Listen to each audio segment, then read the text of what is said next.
on in, come on in, hit that like button. Let me know where you guys are checking in from. Let me know where you guys are checking in from. Let's get this roll call on out the way. Got a good show planned for y'all tonight. Let's get this roll call on out the way real quick so we can get the show on the road. We got Sacramento in the building. What up, what up, what up? Byron Gibson, what's going on? Heavy Goodman in the building. What up, Interstate Screw? Detroit is in the building. 5-Star Logistics. I see you coming in in your normal fashion already. What's going on, 5-Star Logistics? Detroit in the building. We got Pippi in the building. Shout out to everybody in Texas. Shavante Evans. What up, Mark? What's going on? Indiana in the building. What's up, Mark? What's going on?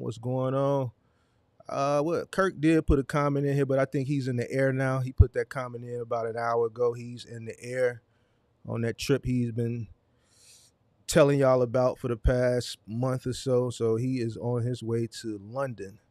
So shout out to Kirk. We got Marcus Thomas in the building, Mile High City. We got Brooklyn, New York in the building. What's going on? Maryland in the building, Atlanta in the building. It's D-Walk. We got Cleveland in the building. What up? CDA CEO in the building. What's going on? JH in the building. What's going on? GA in the building. New Jersey in the building. Come on in, hit that like button. Let me know where you guys are checking in. Tony Smith in the building. What up? Detroit. A lot of people from Detroit in the building. I got a lot of subscribers from Detroit, a lot of Cleveland, a lot of Chicago, a lot of Arizona, and then I got a big following in the Southeast, just that whole Southeast, South Carolina, Georgia, North Carolina, Virginia. Shout out to everybody. Come on in. We got a lot to talk about tonight. Got a good show planned for y'all. So come on in. Where should I start? All right. Come on in. So first thing I wanna clean the channel up a little bit. I've been doing some maintenance around the channel. I'm gonna clean the channel up a little bit. 5-Star Logistics said, I hope Kirk hit the like button before he dipped out. He definitely hit the like button before he dipped out. I think that's why he dipped in, so he could hit the like button, because he knew he would be in the air when I went live. So yeah, I think that's why he came in. Shout out to JH for that super chat. I see you. Shout out to what was that? Ben Neville Short. Shout out to everybody that's watching on Facebook. Shout out to everybody that's tuning in tonight live on Facebook. Shout out to JH for that super sticker. I appreciate that. Hold on, let me let them coins drop for you for that super chat. Let them coins drop. All right, so look, I'm cleaning up the channel. I've had a lot of people reach out to me, and Kirk's been talking to me. I've had subscribers reach out to me. People just been talking to me, about, the value that I've been putting out. And I appreciate, anytime somebody reaches out to me, with a genuine spirit, I listen to them. So I'm gonna do some maintenance around the channel. I don't know, it's just something about that last week's live about market analysis that just, got a lot of people stirred up. Not in a bad way, but a lot of people are telling me that the content is just too valuable to be given out for free. And these are subscribers telling me this. Kirk's telling me that he's telling me this as a co-host from the Wiseman, but these are subscribers telling me this. So I'm just gonna take heed to the subscribers. I got a lot of subscribers that are, part of the MGM, the Mentor Gang. They're right. So live streams that I've done in the past, like the market analysis and a lot of those educational live streams where you see me with a PowerPoint, all that stuff is going on members only. It's going on members only, and it will go on boxtruckcourses.com as course material for purchase and download over there. So either you'll get it over here as an MGM member, or you'll get it over there as a box short course member. Now that doesn't mean I'm not gonna do, educational live streams, with PowerPoints like market analysis and business plans and high density and low density. It's just not gonna be as frequent um, as it once was. Uh, but I will do it from time to time. I'm gonna do the Thursday show is gonna be a little bit different. It's still gonna be educational, but people are really upset that I've been giving out that type of value and just been giving it out for free. So I mean, if you're a part of the MGM, you can join the channel. I think the lowest one is $3 a month. The middle one is $9.99 a month, and then the top tier is $24.99 a month, or you can get it from boxshopcourses.com. All right, so now that uh, that is out of the way, Thursday night show, I've decided to just, brand it, structure it a little bit better instead of just coming up with a topic and talking about that topic, since I'm not going to be doing too much, PowerPoint type presentation type live streams. It's going to be more of an educational show, but based on, current events and things like that. And then what I'll do is I'll take like certain current events and take those events and turn them into learning lessons and pull out the educational value from, certain current events and things like that. Things like that, unless I just have something that's pressing on my mind that I want to talk about as far as the box truck space. That's the way I'm going with Thursday nights. Name of the show is going to be called the Rolling Commerce Podcast.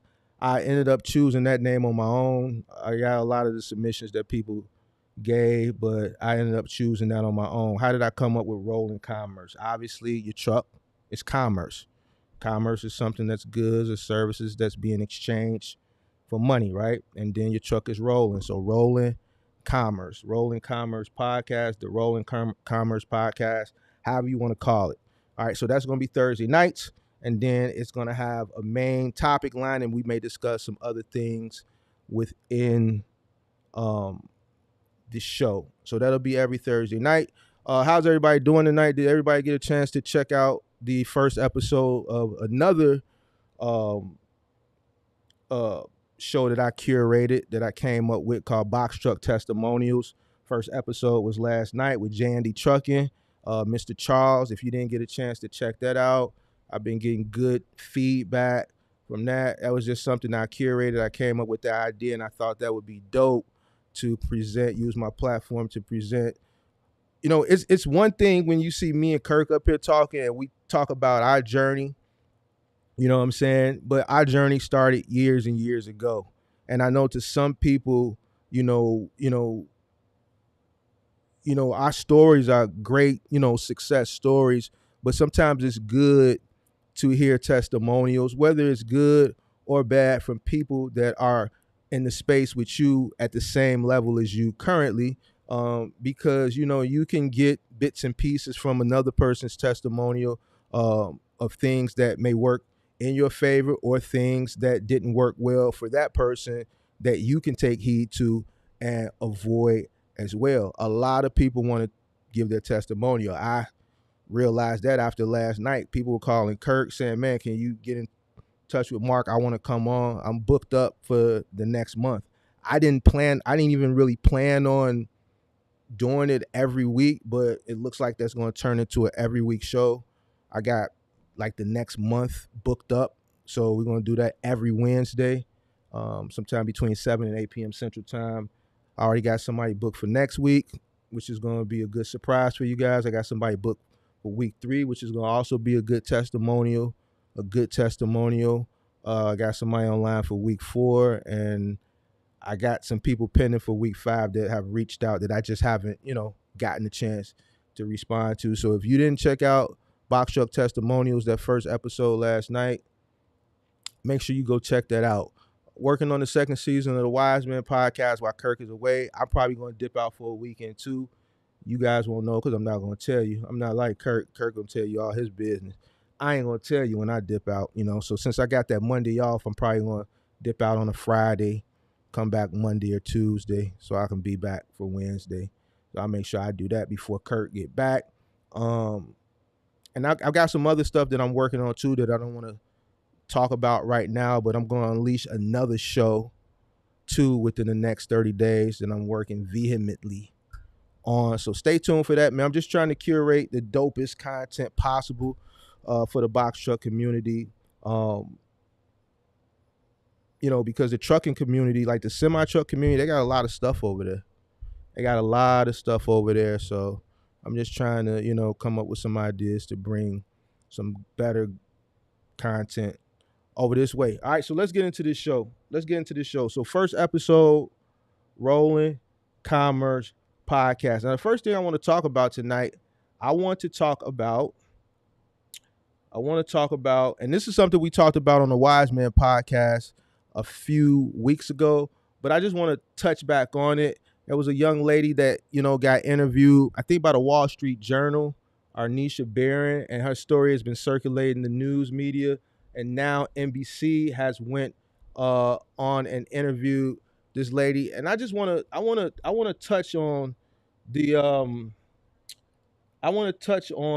the women trucker situation, because it seems like the news media is just really focused on just the women, and I kind of understand why. I think women are being hit a little bit harder that entered into the business during the pandemic, and I'll give my thoughts why on it in a second. I thought I had the video pulled up. Hold on one second. I got it. I'll give my thoughts on it after the video plays out, and then we'll go from there. Give me 1 second. Let me pull it up here. There we go. Let me share my screen. We're going to get right into the show, y'all.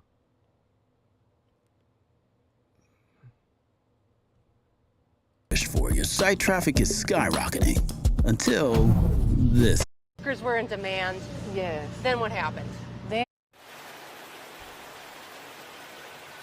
The days start early for Arnisha Barron. Sometimes I'll pray a little bit. I do this every day. Up before 4:30 a.m., readying her 18-wheeler.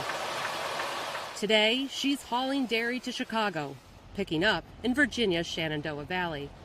That's where I joined her. Wow, roomy in here. My refrigerator is right here. And a little microwave. Yep, and my TV. How many hours will you drive in a normal week? 70 hours normally. Okay. And how long will you be on the road? So Arnisha Barron is somebody that different media outlets have been talking to recently. All the media outlets are focusing on trucking now because all the truckers are reaching out to the media, complaining about how bad it is. But the media seems to be targeting female truckers. And this young lady, Arnisha Barron, she's been interviewed by multiple media outlets. This is the first video one. The other ones are print. So before you come back home? I normally stay out 3 weeks. Okay. And I either go home for a few days or I might go home for a week. It just depends. But the way that things been going, I would just go for like a couple of days. Barron is a single mother of 3. Trucking paid the bills. My ultimate goal was not to fail my kids. I'm driving, they call me doing homework, or if I'm set aside parked, we're doing homework. I'm fussing, doing the mom duties while in the truck. Barron is one of thousands of truckers who have experienced the pandemic highs and now the post-pandemic lows. Initially, pay for truckers surged, with companies desperate to move their goods. After years working as a driver, Barron bought her own truck. Were you able to make a good living with that? So for those that didn't watch the Wiseman podcast, when we covered the print article on her, she bought a truck for $175,000. I believe the number was. It was something egregious like that. $175,000, I believe, during the pandemic. $175,000, a whole heck of a lot of money. She was making about $20,000 a month. And then obviously things shifted for Mrs. Barron. Yeah, I was. I was really doing really well. I was able to pay a lot of stuff off. It was good. Soon she was bringing in a six-figure income, but her fortunes didn't last long. You got your own truck, business was good, truckers were in demand. Yes. Then what happened? Then once it wasn't Show is titled Trucking Ain't Trash, Maybe It's You. So everything is themed tonight. Pay attention. such a high demand anymore, it was back to the drawing board. Like, we had to pick loads off the board, and the rates were terrible. It wasn't back to the drawing board. It wasn't back to the drawing board. This is prime example of what I always talk about. People investing into things that they don't understand. Even though she was in trucking prior to the pandemic, she was in trucking from an employee standpoint. It's different when you're an employee, when you don't have to deal, with the day-to-day of running a business. And some people think because they're working in a certain industry, it's an easy transition from employee to owner, or in this case, from employee to owner operator.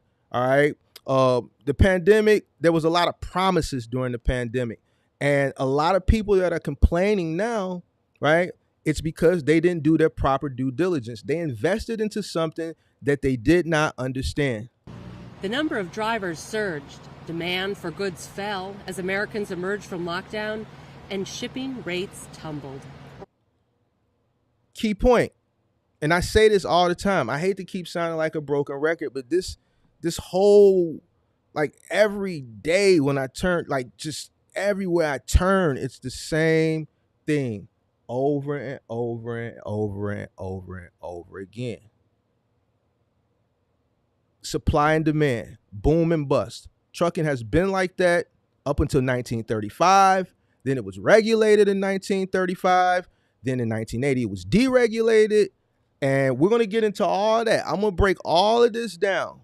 So all of this is going to get broken down tonight. I know we touched on it a few weeks ago on the Wiseman podcast, but like that video I put out earlier about when people saying stop taking cheap freight, people just go and they say things that they hear other people say because they think it sounds cool and it makes them seem like they know what they're talking about. So when they get into rooms and conversations with people in trucking, they can, be in the conversation until they run up against someone that understands the business, that understands the economics, right? And then person like me that comes on YouTube and talks about these things. When I talked about this stuff last year, I got ridiculed. I got, people joked. And I told y'all, I said, I'm going to have the last laugh. I dealt with it. When November hit and wasn't no peak season, I started laughing. See, it wasn't no fun. And then I got people coming into my comments telling me I'm harsh and things like that. How? How am I harsh?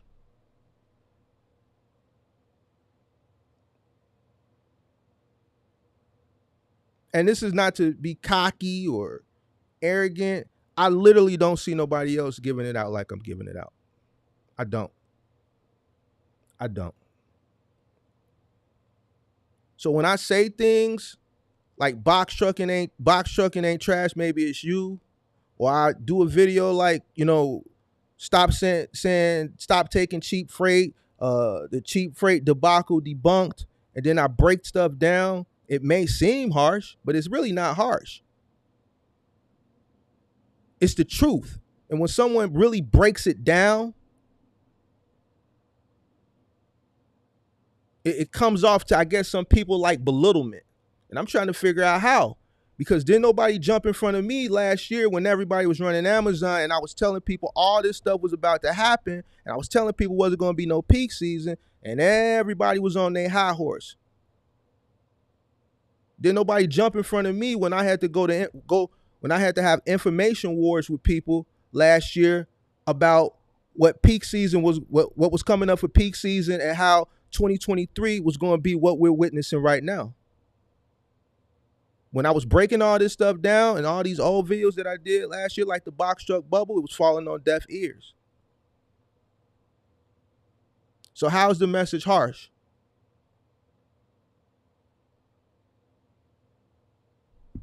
Let's continue. Be able to make those monthly payments? No. Okay. No, so I got behind. Sometimes The reason she wasn't able to make the monthly payments because she bought a $175,000 truck. She bought a truck during an inflated market. Everything was high, including the rates.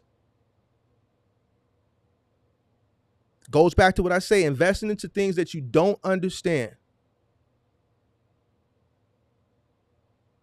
Investing into things that you don't. Now, since the reason why I circle back to her from the Wiseman podcast, because we touched on it, but we really didn't break it down because the first interview she did, I think, with the Wall Street Journal was a print interview, and NBC circled back around and is interviewing her obviously now in a live, not a live, but in a video format interview. So I wanted to circle back around on my Thursday night show and really break this down. All right, really break this down. She bought an inflated truck doing an inflated rate. Rates were high, so everything was up here. She really didn't understand that she bought an inflated truck because the rates were high. She was making $20,000 a month. No one told her that the volume of freight that was being circulated was not going to last forever. No one said the reason why there's so much freight and you're getting $10 a mile is because the influx and the infusion, I should say, the infusion of capital that the federal government has passed out in the form of stimulus. People were given money to spend. Once that money stops, the volume is going to go down tremendously. And it's going to bring inflation, which is going to turn into a recession, and people are just not going to be spending money at all. I said all of this last year. I did a video last year, I think in September, called The Box Truck Bubble. Y'all need to go watch that video. It breaks down, I broke down the 5 stages of a bubble. And the main phase that a lot of people got caught up in during the pandemic, primarily people who got PPP money, was that euphoria phase, which is stage 3. That's stage 3 of a bubble. I did research on her. All right. She's originally from Chicago. She currently resides in Mississippi. And I looked her up. I didn't have to dig very far. She received a PPP in the form of $20,000 under the general freight category. So she received a $20,000 PPP. Right? And she took that $20,000 and she funded her business. All right. Without understanding what she was investing in. She did not understand what she invested in. I believe if she would have did the proper research, that would have led her to understanding what she was investing in. I'm pretty sure, I can't say 100% sure, but I'm pretty sure she probably would have thought twice about investing into that market and investing into trucking at that time. She would have held on to that $20,000 and she probably would have waited. We'll go a week without a check or 2 weeks without a check with the bills and stuff. My son that's in college, like, I have to pay a portion of his rent for his dorm. Yeah. I have to pay that. So now that's extra added on top of the overhead I have already. You know, it's just really hard out here. Like, it's hard, but you have to make the best of it.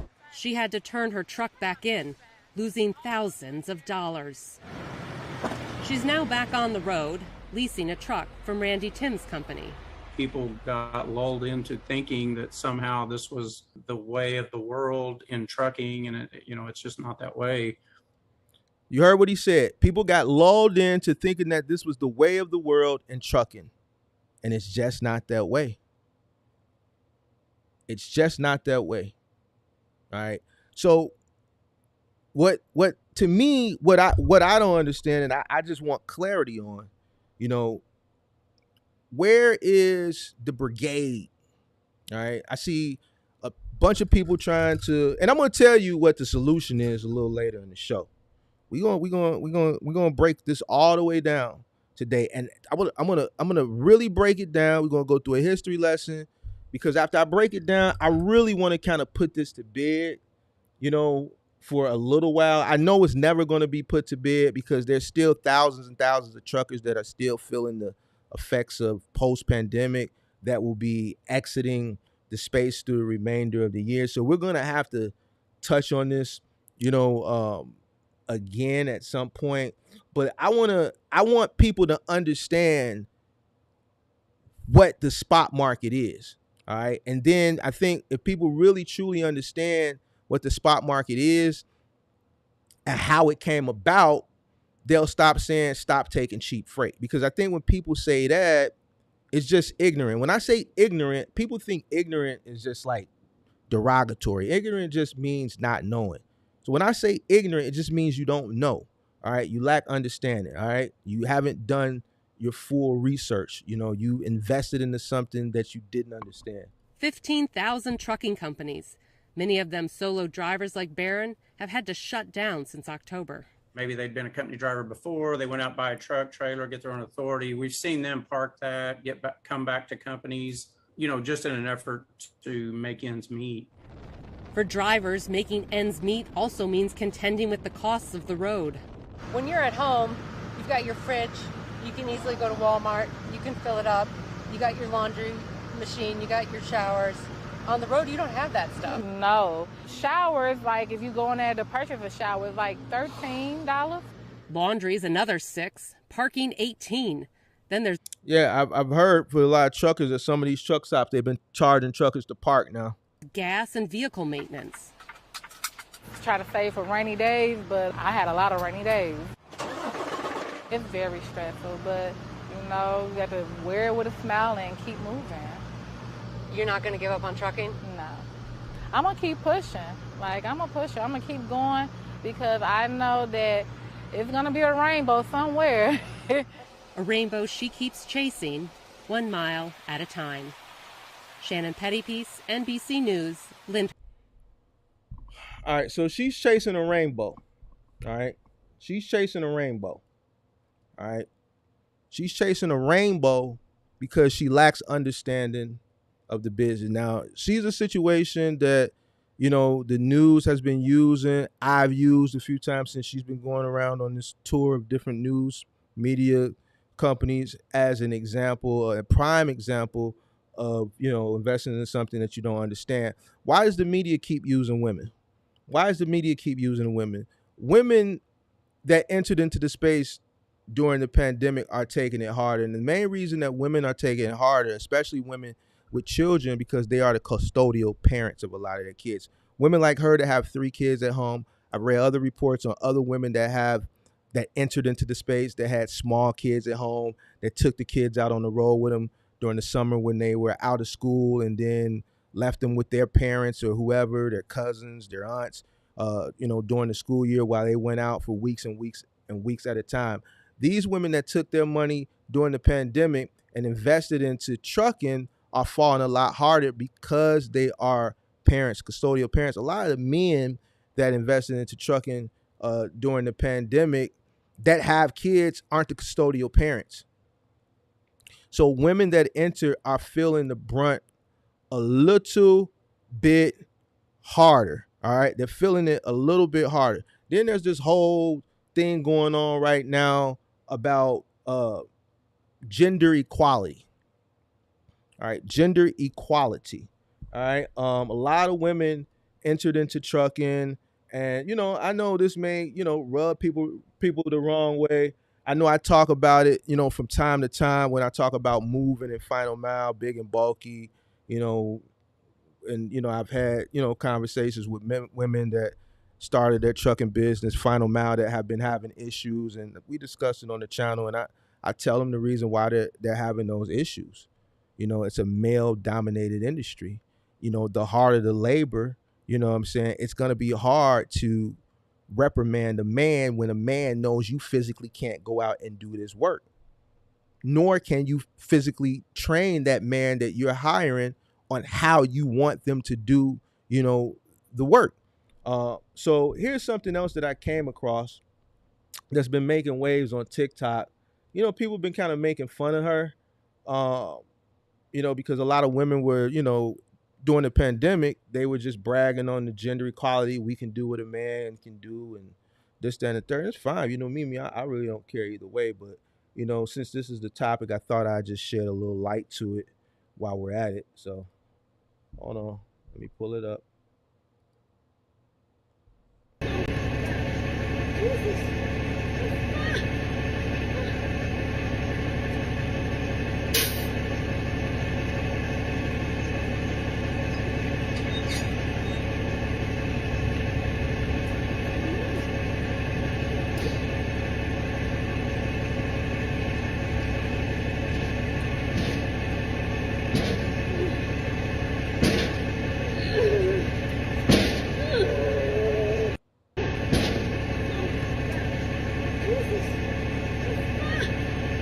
gonna play it one more time.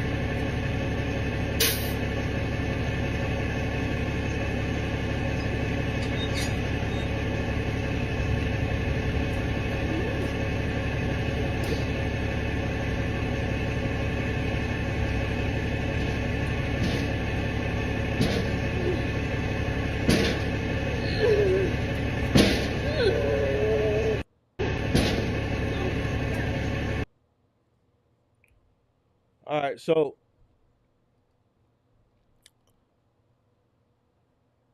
hard work, ain't it? So this is the whole thing going on about the gender equality. Now, and I heard there were men that were watching. This is what I'm hearing. I read it or something somewhere because I did a little research on this, and I guess no one helped her. But if you're out on the road and something goes on, you got to be able to do it. And I think this is where I get a little backlash, because lately the backlash that I do get, it's not often, but it does happen every now and again. I notice it's from women, especially when, like, the other week I did a live stream where I was talking about the market, this industry being competitive, and there was a lady that said, I guess she, got emotional, and she said something about she has a son and blah blah blah blah. And I think I said, well, if your son was in the same market as me and we were competing for something, I would most definitely take food out of his mouth, because trucking is competitive. If you're running a trucking company and you're bidding on a load, that's the whole point. And we're going to get into that later. That's the whole point. Somebody's going to win it, somebody's going to lose it. So somebody's not going to eat off of that load. Same thing with final mile. You know what I'm saying? If there's a load or route, let's say, that I want, I'm going to express interest in it. And if that route works better in my favor, I'm going to do whatever it takes to get it. That's business. This is America. America is free enterprise. It's free enterprise. And I think when people understand that, they'll be more successful in business. What happens is people will open a business and then they'll think everything is peaches and cream, and they don't prepare themselves for the what if. The what if is competition that can move in right next door to you or right across the street from you. And there's nothing you can do about it. You could be selling ice cream cones. They can open up shop right next door to you, and there's nothing you can do about it. They can sell their cones for a lot cheaper than you. They can open earlier than you. They can close later than you. They can do everything to cut foot traffic off from coming in your ice cream stand and reverting that foot traffic into theirs. It's called free enterprise.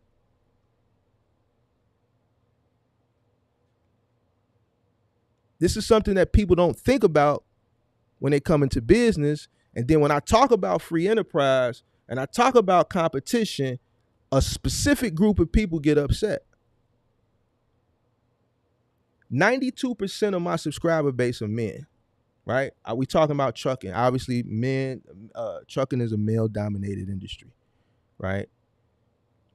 But when I talk about these things that are very, I guess, strong viewpoints on stuff, the women get upset.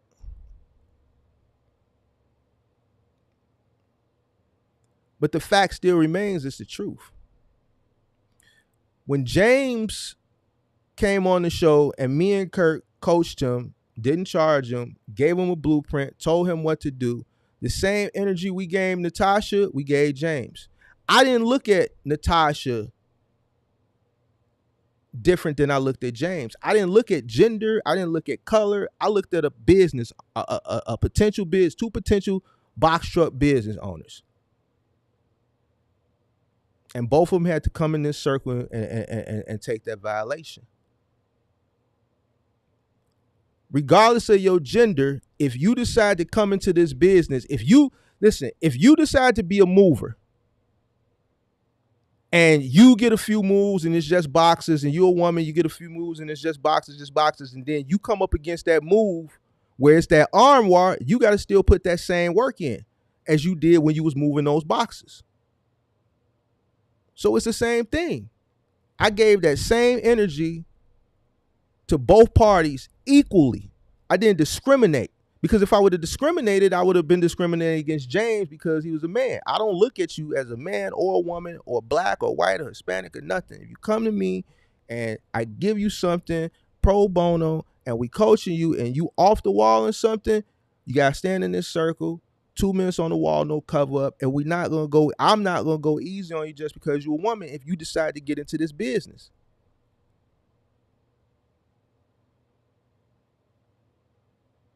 Kirk reviewed a lady who was in trucking. She had a YouTube channel and he pulled her up on his channel last week.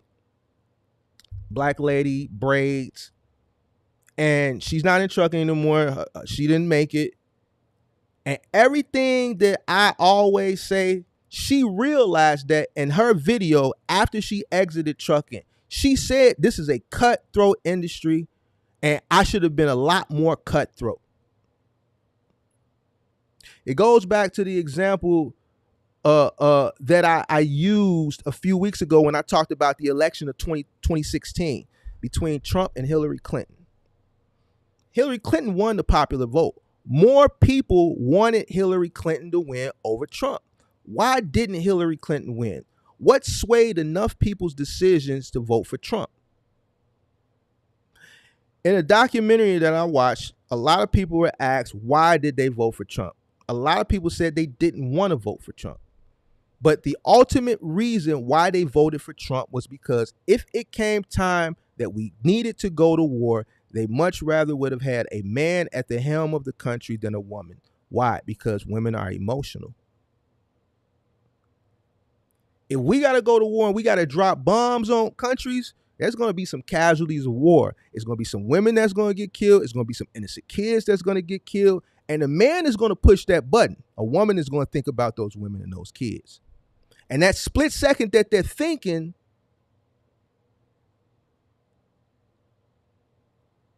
and those women and those kids coming across their mind could be the split second that that button needed to be pushed so we can go ahead and take care of that business.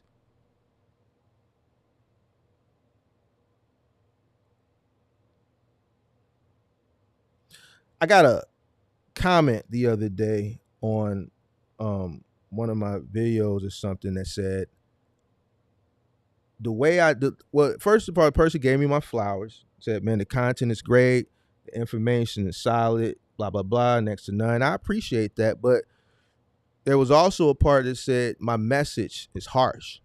And I'm trying to figure out how, because I watched Kevin Samuels.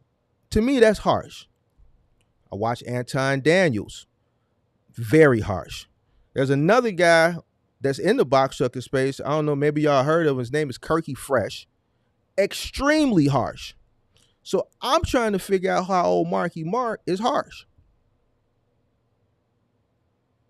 I don't see it. I don't see it. I do not see it. All right. But those comments of the tone and the deliverance of the way I deliver the message, they only come from women.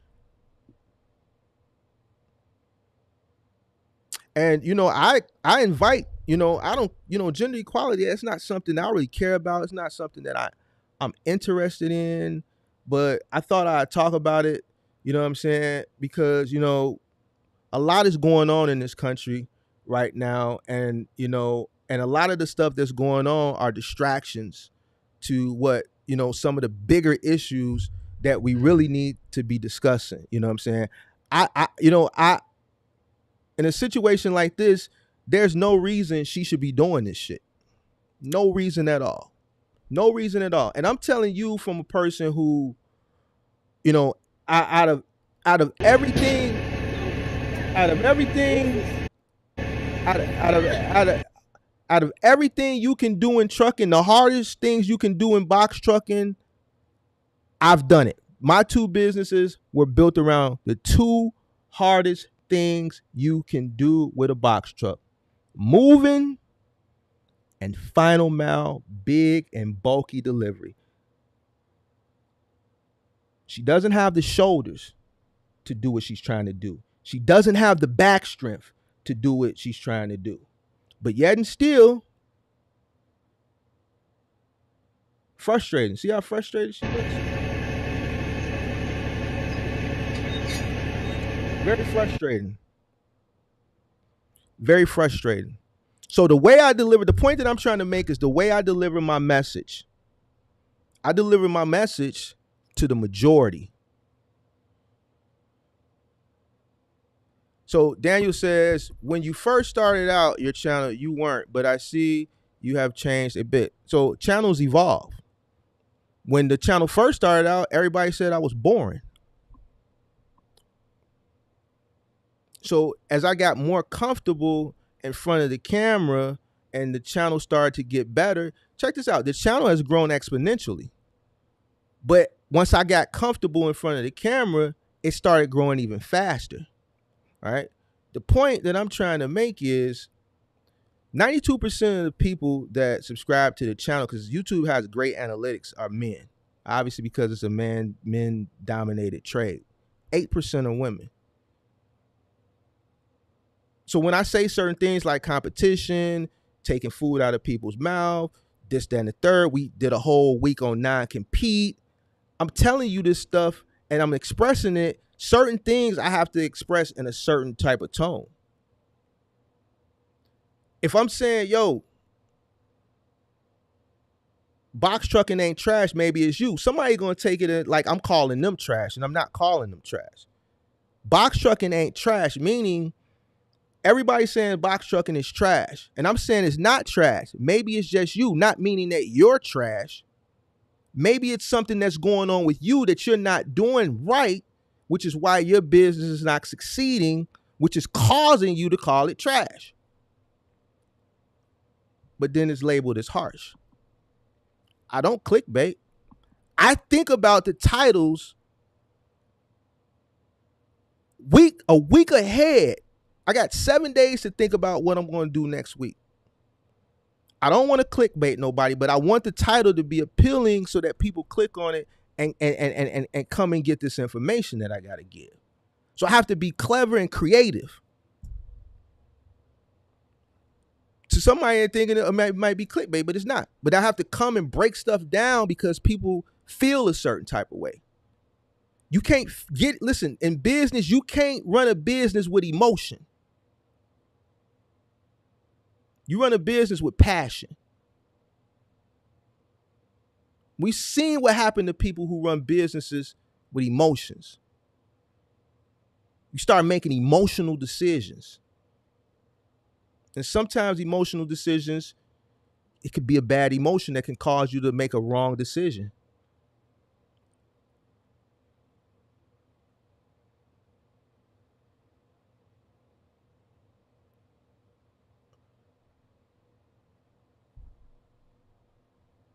The business is not trash. So Axel gonna come in here and troll. And Axel, if you come in here trolling tonight, I'm gonna put you in the trash. It's not trash. It's people that say that lack understanding. But we're gonna get to it tonight. So basically what I'm saying is the message ain't harsh. It's just people receive it wrong. And it's only a small percentage, less than 1%. Less than 1%. But I still wanted to address it. Has the channel turned up? Yeah, the channel turned up. It turned up. We took it to a different level. I'm not going to sit here and keep, I'm more comfortable now. So it is what it is. It is what it is. So, I appreciate the support. But at the end of the day, certain messages have to be delivered in a certain way. I watched Malcolm X speeches. I watched Martin Luther King speeches. I've watched Louis Farrakhan speeches, and depending on what the message was for the day, the tone changed. Even in some of Farrakhan's speeches, depending on what he's relaying at that particular time in the speech, his tone shifts. I don't agree with everything Farrakhan says, but to me, he's one of the best speakers that I ever seen in my life. Certain things that he's relaying at certain times require a certain tone. That doesn't mean that he's harsh. And some people think he's harsh. I don't think he's harsh. I just think at certain points he has to convey his message with a certain level of emphasis, right? To paint a better picture to get the point across. I used to say it all the time, you know. I used to give a disclaimer. I used to say, you know, some of y'all gonna get all soft and moist right here in your heart. Y'all remember when I used to do that? I stopped doing that. And that's when people deem me as boring. So receive the message and not the tone. Receive the message and not the tone. All right. All right. Let's move on. This whole thing tonight, I think a lot of box truck drivers who started the business may have been led astray, and other content, I guess you meant content makers, makes it confusing, sir. You know what? That's on people. And I've been saying that for so long. When you come to YouTube and you look at content and you decide to follow a creator and consume their content, that's on you. That's just like hiring a consultant. You a business owner, you got a business, you want to hire a consultant for your business to help guide you and direct you and make certain decisions, right? You hired that consultant. You can do due diligence on a consultant. You can do reviews on a consultant. You can ask for referral references from a consultant. You decide to hire that consultant. People hire consultants for many different reasons. Some people hire consultants because of how they look or what they got on or what they driving, or they pay attention to all the trinkets behind them that may, you know, make a person feel like, well, if that person got that, then they're definitely successful. This is the type of person I want to listen to, instead of trying to see what the message that this person is putting out. A lot of them ain't putting out a message because they selling you something. So they're not going to give you something for free that they selling. Right? So I think when a lot of people that have gotten burned, that, you know, that come on and say they got burned, that go around into these forums and all this stuff, talking about people saying they got burned. At the end of the day, that's messed up and all, and I sympathize. But then on the flip side of the equation, you have to look at the mirror. You got to look in the mirror, and then you got to look at yourself too, because you made that decision. A lot of people complain about, like the top creme de la creme people that a lot of people complain about, like I see red flags. Like I did a whole video a week or two on Buddy that was still in my thumbnails. But yet and still, if you go look at his videos, you got people saying, man, you dropping gems with the little diamond emoji and all this goofball shit. You dropping gems. In the same video where this man said, I'm from Jacksonville, Florida. I'm from the second largest city in the country. I thought it would be more freight. This man said, I'm from Jacksonville, Florida, the second largest city in the country. And you got people in the comments saying, man, you dropping gems. And then you go buy a course, or you go buy a mentorship, or then you go buy a consultation or a coaching. And the man said, I'm from Jacksonville, Florida, second largest city in the country. So that means you don't even know what the second largest city in the country. You don't know that New York is number 1, LA is number 2, Chicago is number 3, Houston is number 4. Everything he said, it just sounded like it was smart to you. So you bought into it. And then when I go tell people that, or I create content, and I guess the way I create content, maybe because I'm articulate or something like that, and then I express it, and then I break it down, I guess that's harsh. Is it my fault that I went to school? Listen, I told y'all, my OG is a teacher. My mom is a retired public school teacher. My mom has been educating me since before I went to kindergarten.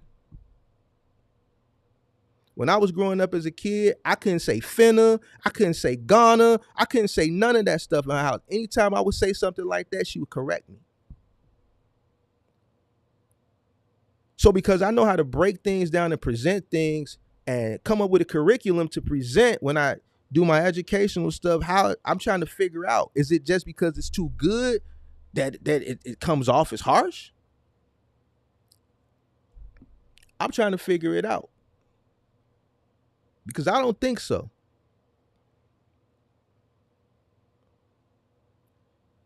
All right, let's get into this next thing.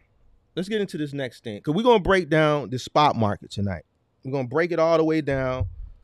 We watched a little documentary on the Wiseman podcast. I found another one because I didn't want to go back and look at that one. So I found another one to kind of break it down from another point of view. And then we're going to break it down so that people can have a better understanding of just, why things are the way they are.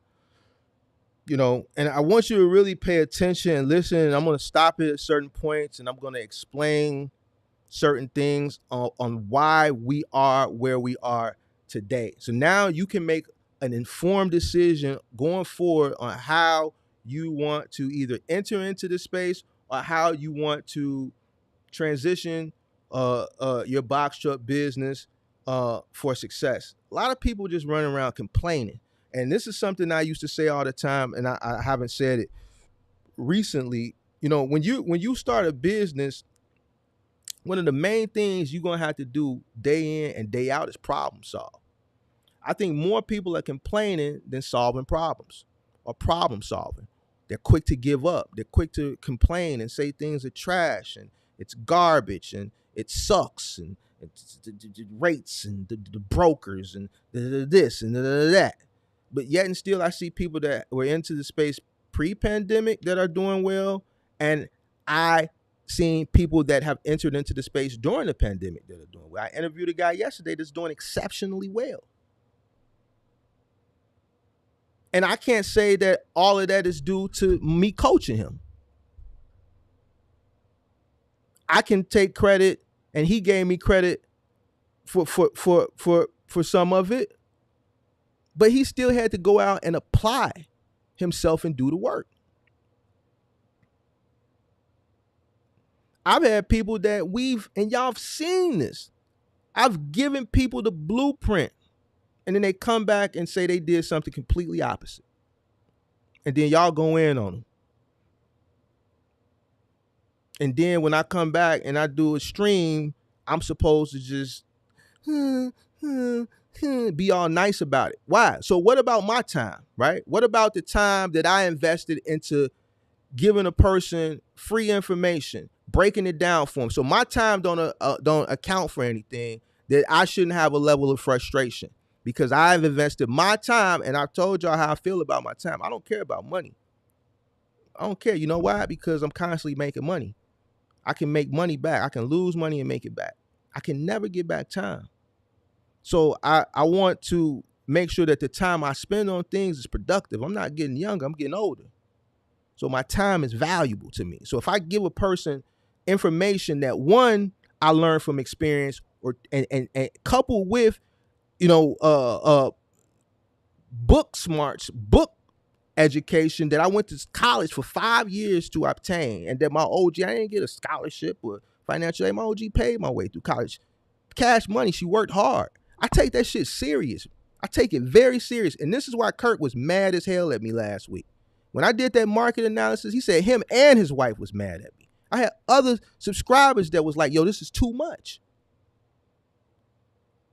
So this is why I take it personal. That if I give you some information, and I tell you how to apply, and you go do the complete opposite, that's like, man, just like everything that I said went in one ear and out the other. So I'm not supposed to voice my frustration.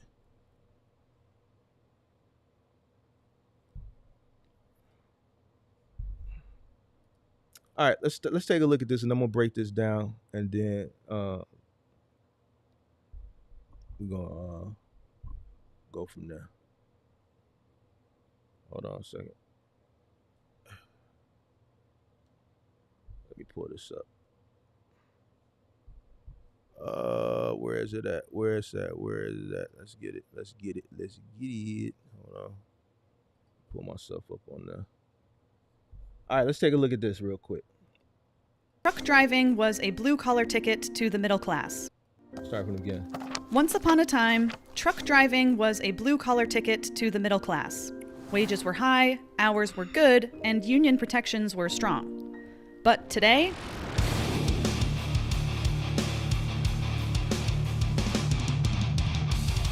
trucking is an industry plagued by low wages, long hours, and few protections for the drivers who manage to stick around for more than a few years. Oh, and if you've heard of a driver shortage, well, we'll get there. How it got this way is a long story. I had to interview this trucker-turned-professor twice to understand it.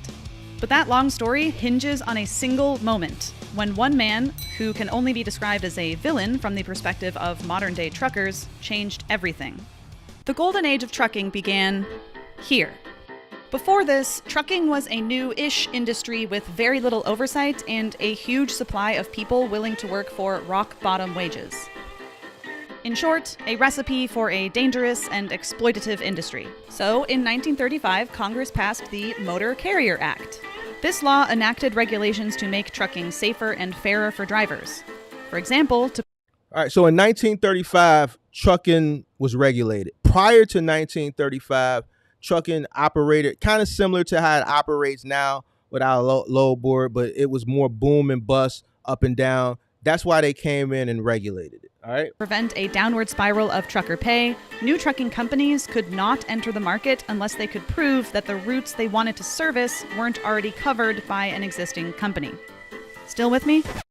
So basically, when it became regulated in 1935, right, the routes you had to, so certain routes, so let's say I had a route delivering bread, right?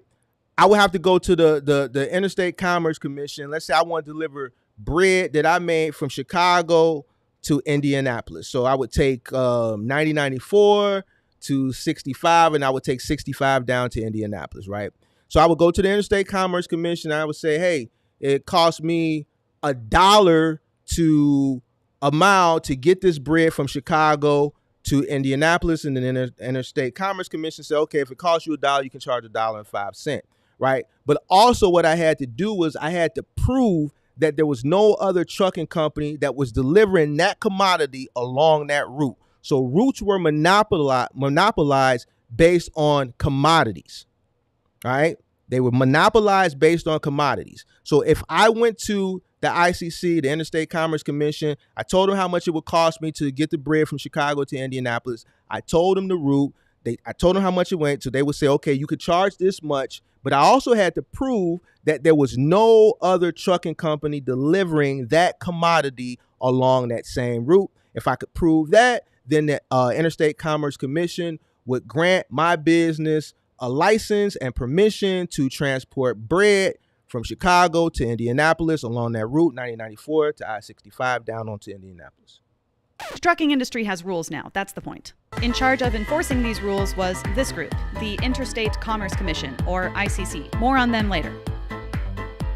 Monday Sales CRM is so intuitive, it just made the transition a no-brainer to me. For truckers, this act kicked off the best half-century ever. Some 50% were represented by a union, most notably the powerful Teamsters. Say what you want about the Teamsters, but they get results. According to government data, the average unionized trucker in 1968 worked 40 hours a week for $3.78 an hour. That's $32 in today's money. But the good times didn't. All right, so 32 hours in today's money is good money. But 32 hours an hour in 1968 was great money. All right. $32 an hour now is good money. But the equivalence to $32 an hour in 1968 was great money. They came to a screeching halt, right? Here. This is the moment when everything changed. In the decades since, trucking has deteriorated into what it is today. Low wages and harsh schedules make it difficult to attract and retain good drivers, which leads to a lot of turnover. So who was the villain behind this change? Who is responsible for undermining one of the best blue-collar jobs of the 20th century? We are chopping down the thicket of unnecessary federal regulations by which government too often interferes in our personal lives and our personal business. President Jimmy Carter took office during the 1970s, an era of high inflation and repeated oil shocks that drove up the price of fuel. So President Carter targeted trucking. The theory was that a more efficient trucking industry would both consume less fuel and lower the cost of transporting consumer goods around the country. Then, those cost savings would theoretically ripple outward to the rest of the economy. Boom. So, in 1980, Jimmy Carter, who was the president when I was born, deregulated trucking, right? The reason why he deregulated trucking is because when they regulated trucking, the prices were high, right? It was monopolized, prices were high. By deregulating trucking, let me pull myself up on the big screen so that you can, really I can drive home what I'm about to say. By deregulating trucking, it would create competition, all right? When you deregulate something and now everybody can enter, because before everybody wasn't allowed. If I owned this route for this commodity, only I could deliver this commodity along this route. So not everybody had access to trucking, right? Because you had to own a route and it had to be approved, right? By deregulating trucking, it opened up the floodgates for everybody to enter. And now that everybody can enter, it creates what? It creates competition. All right. By creating competition, people are going to bid for loads, which is ultimately going to drive down the price of loads for trucking, which is going to ultimately, those savings are going to be passed along to two people. Who? The shipper, and most importantly, the consumer. This whole thing was to lower the cost of things so that these cost savings can be passed along to everybody, the consumer, even the truckers. Truckers are consumers too. If you think about it, if trucking was still regulated in today's times, I want somebody in the chat, let's be interactive. If trucking was still regulated in today's times, where interstate routes were monopolized and you had to go in front of the Interstate Commerce Commission and ask for permission and prove that you were the only one delivering this commodity and monopolize a certain route, what do you think the average rate per mile would be? Somebody just put it in the chat. What do y'all think the rate per mile would be if trucking was still regulated? Somebody, just an average dollar amount. I'm just curious to see what people post.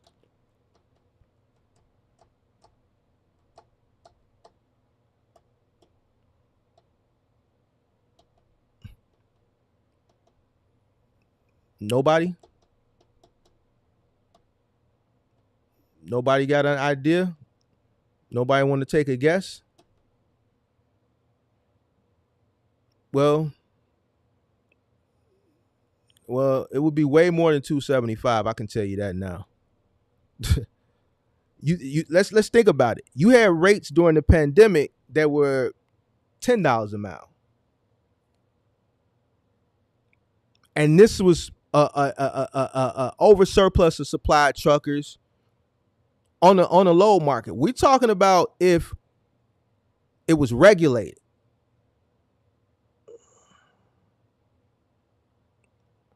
I would think it would be definitely out of the single digits. Definitely out of the single digits. You seen rates at $10 a mile during the pandemic when everybody could run a truck. Regulation means not everyone is going to be able to start a trucking company because the routes are going to be monopolized, which means the few people, the trucking companies that, would run, they're going to make exorbitant amount of money to the point where they can continue to scale and just buy more and more and more and more and more trucks, right? To meet the demand of still 350 million people in America, right? But they're controlling a mass majority of the trucking market because it's regulated and not everybody can enter. So it's definitely going to be out of the single digits. I would think it would be in upwards of some around, and without taking it, I'm not even going to take a guess, but it would definitely be in the double digits. I would say past 20, 30, 40, 50, somewhere up there. All right. Now, think about if the rates were that high for trucking, how much you would pay for basic commodities. Your dairy products, your produce, your general commodities, your boxers, your socks, your clothes, parts.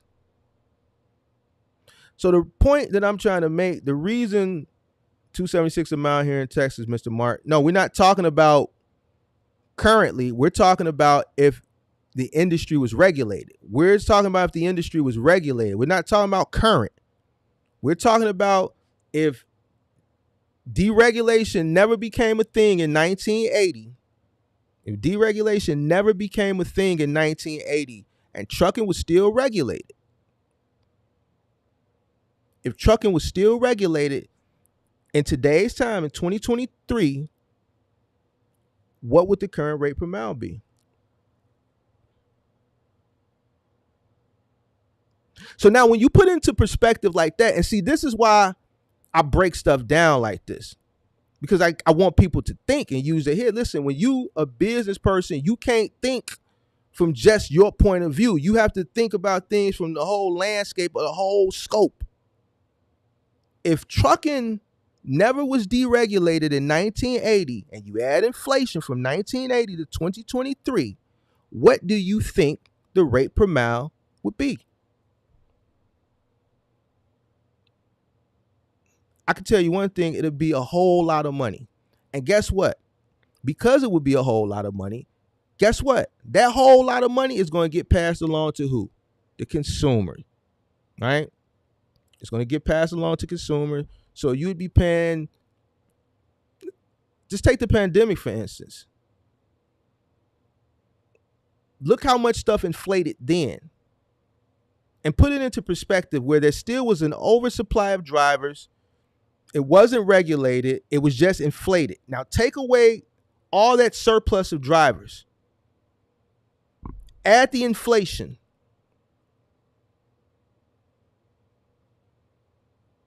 You get what I'm saying? So now that you understand why it was created, would you still go around and tell people to stop taking cheap freight? If you were in a room with a bunch of educated people that were talking trucking and you walk in and you get into the middle of a conversation with two guys and you're just listening from the back and they're just really talking logistics and these guys are really smart and they know what they're talking about and they're educated, would you join that conversation and say, no, you know what? People just need to stop taking cheap freight. The system was designed to be competitive, to ultimately drive down the rates so that those savings can be passed along to the consumer. It's done like this purposely. There's no such thing as stop taking cheap freight. That's the point. From 1980, that was the point. Stop taking cheap freight has been a thing since before a lot of y'all thought about getting into trucking. That saying ain't new. It's just an overabundance of people that got into the industry during the pandemic, and you got social media now, and you got YouTube, and people just have a voice and they can be seen and heard and create content and say it, and then somebody else can hear it and they can go say it, and somebody else can hear it and then they can go say it, and then it's a thing. But deregulation was created for this very purpose.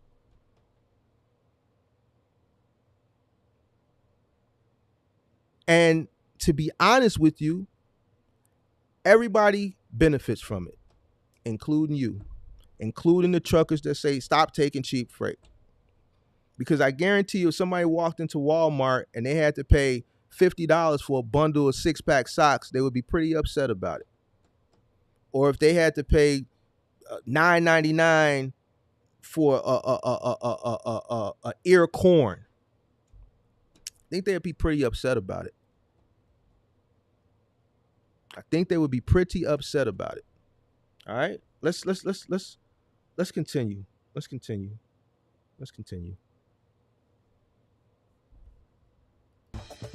What Carter came up with was the Motor Carrier Act of 1980. And that's when changes started to happen real fast. So all the rules of this regulation and deregulation are so complicated that I would need to make a 10-part docuseries in order to cover them all thoroughly. As always, if you're curious, peep the description box below. The point is that this act... I broke it down for you, so even if she made a 10-part, you wouldn't have to go watch it because I just broke it down. For the most part, canceled the regulations of this one. And as much as I've painted President Carter as a villain, he had his reasons. By 1980, some of the regulations of the 1935 Act seemed downright absurd. Take this one. Say you're a trucking company in 1970 that has the rights to transport bathtubs between Buffalo and Albany, and between Albany and Rochester. No other company can take bathtubs on those routes. Now, say a manufacturer asks you to deliver tubs from Buffalo to Rochester. Well, too bad. You don't have the rights to transport tubs from Buffalo directly to Rochester. This other company does.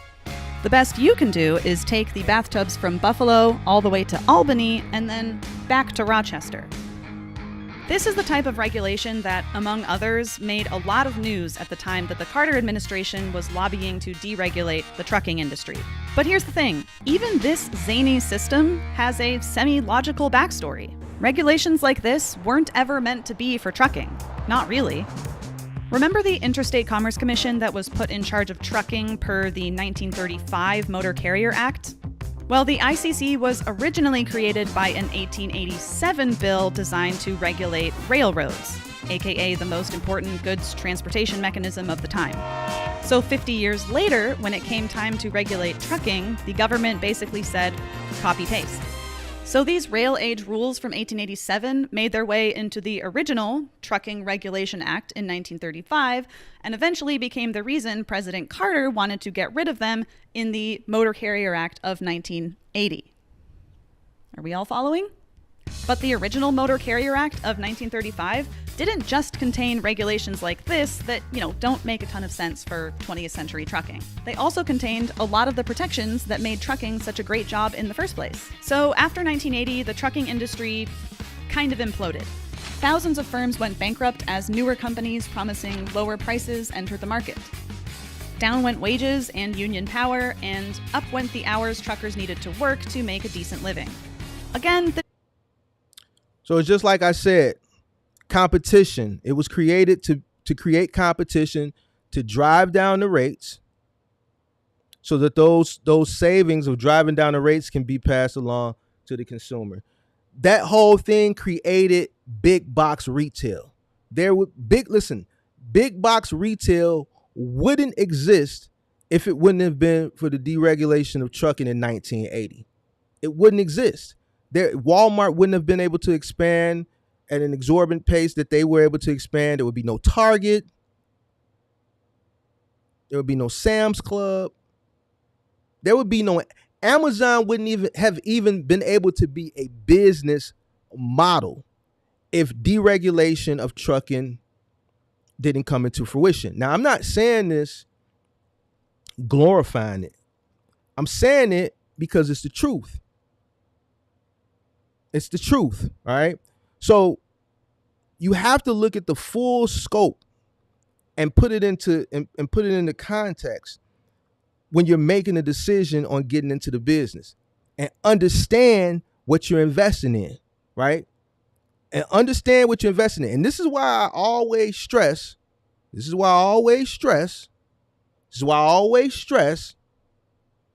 your initial cost of entry. Especially if you don't know economics, the last thing you need to do is come into this business with a brand new truck. Because if the cycle goes from boom to bust, you're going to fail. I guess that was harsh the way I just said fail and hit the table. I can't do it. I got to be more cool about it because, you're going to fail. You're going to fail. All right? You're going to fail. And this is why I stress, your initial cost when entering into the space. Details are endlessly nuanced. Some trucking gigs today, like those for Walmart, are still really great. But a lot of them aren't. And you know why Walmart truckers make so much money? It's because Walmart has monopolized so much because of the deregulation of trucking. So they can afford to pay their drivers a lot of money. They charge for shelf space. They use the deregulation of trucking to their advantage. They use it as a tool and a weapon. So does Amazon. A lot of you guys out there that do Amazon Relay, now is it making sense to you why things are the way they are within Amazon?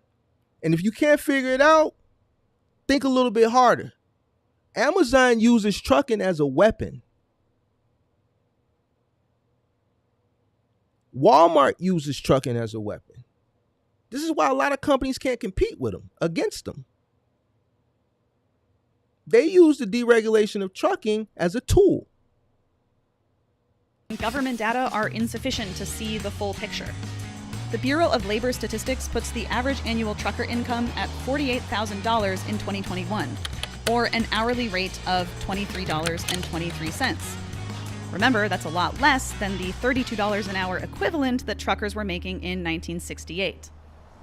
But Mr. Truck says that this data assumes that truckers are only working 40 hours per week, which is optimistic. The top quartile is working somewhere between 75 and 95 hours a week. The incentive to work crazy hours is baked into how truckers get paid. Here's an example. So before she gives an example, I'm going to give you the layout. So prior to deregulation, truckers worked 40 hours a week. Most truckers were home every night because truckers didn't go long haul. Truckers would run stuff from one point to a middle terminal, drop that stuff within a middle terminal, then another long haul trucker would pick that stuff up at that terminal and take it the final distance, or would go to another terminal if it was, let's say, going cross country, get dropped off and then go to another terminal. All truckers during that time prior to deregulation were home every night. It was just a local job because they would drive a distance, drop, turn around, come back, or bring something back. You see what I'm saying? So they were home every night and they got paid just a lot of money. All right. With the deregulation, and because prices went down, this caused truckers to go the whole distance, one pick, one drop from point A to point B, even if it was from New Jersey to New York, and they had to work a lot more hours to make, and they still continue, truckers, semi-truckers still do continue to work a whole lot of hours to make a decent pay. So hours had to increase to make a decent pay because the rates went down so bad that the wages went down so bad. Say you're a trucker delivering corn syrup to a candy factory. The factory says that they'll be ready for you at 7 a.m., so that's when you show up. Pre-1980, you get paid for the time you spend waiting. Post-1980, you most likely don't. So however long it takes the factory to get it together and unload that corn syrup is wasted time and money for you. This kind of wasted time can amount to up to $300 million in lost wages annually across all truckers.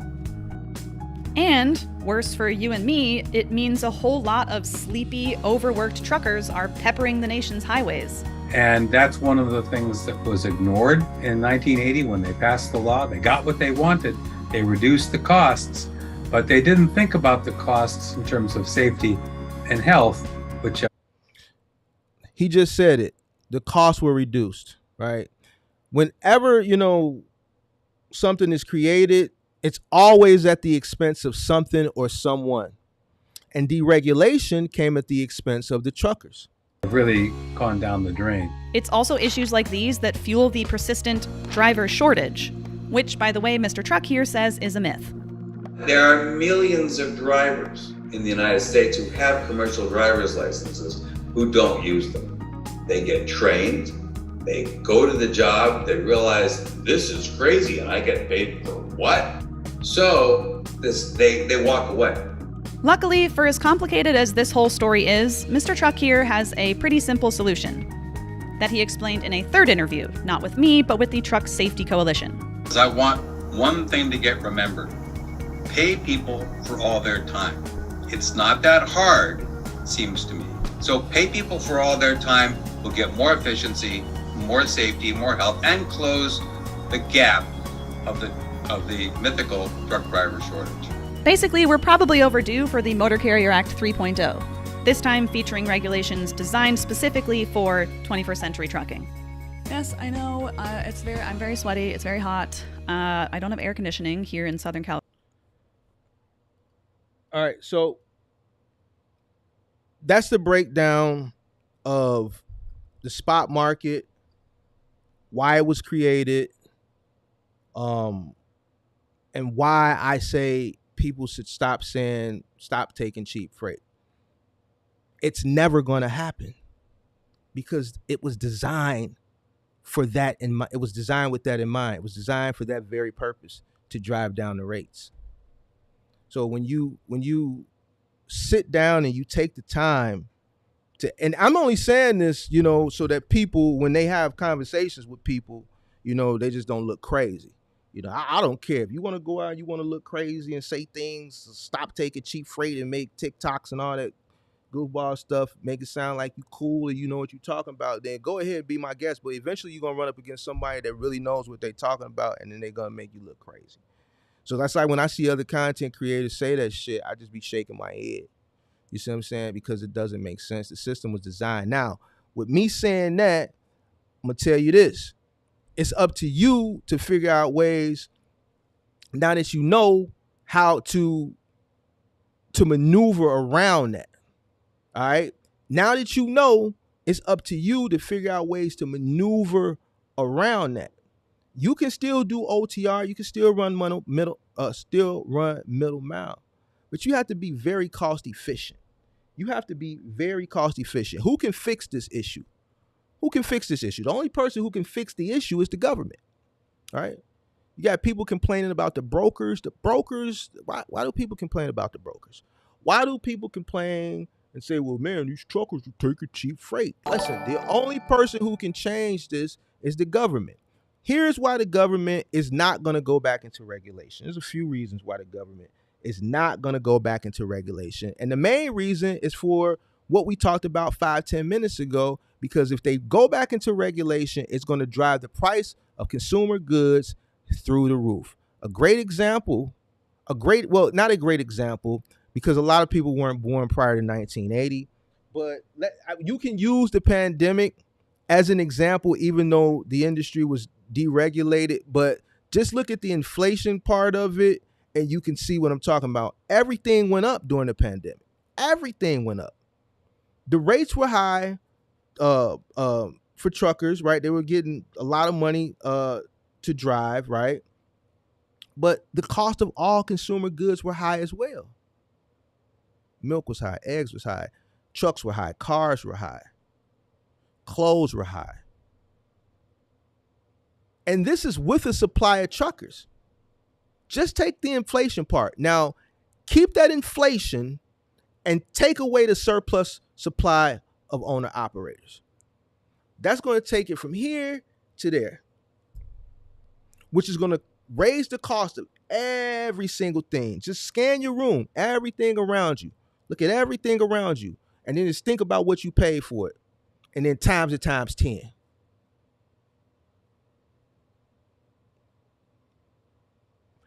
This is why trucking will never be regulated again, and this is why they deregulated it.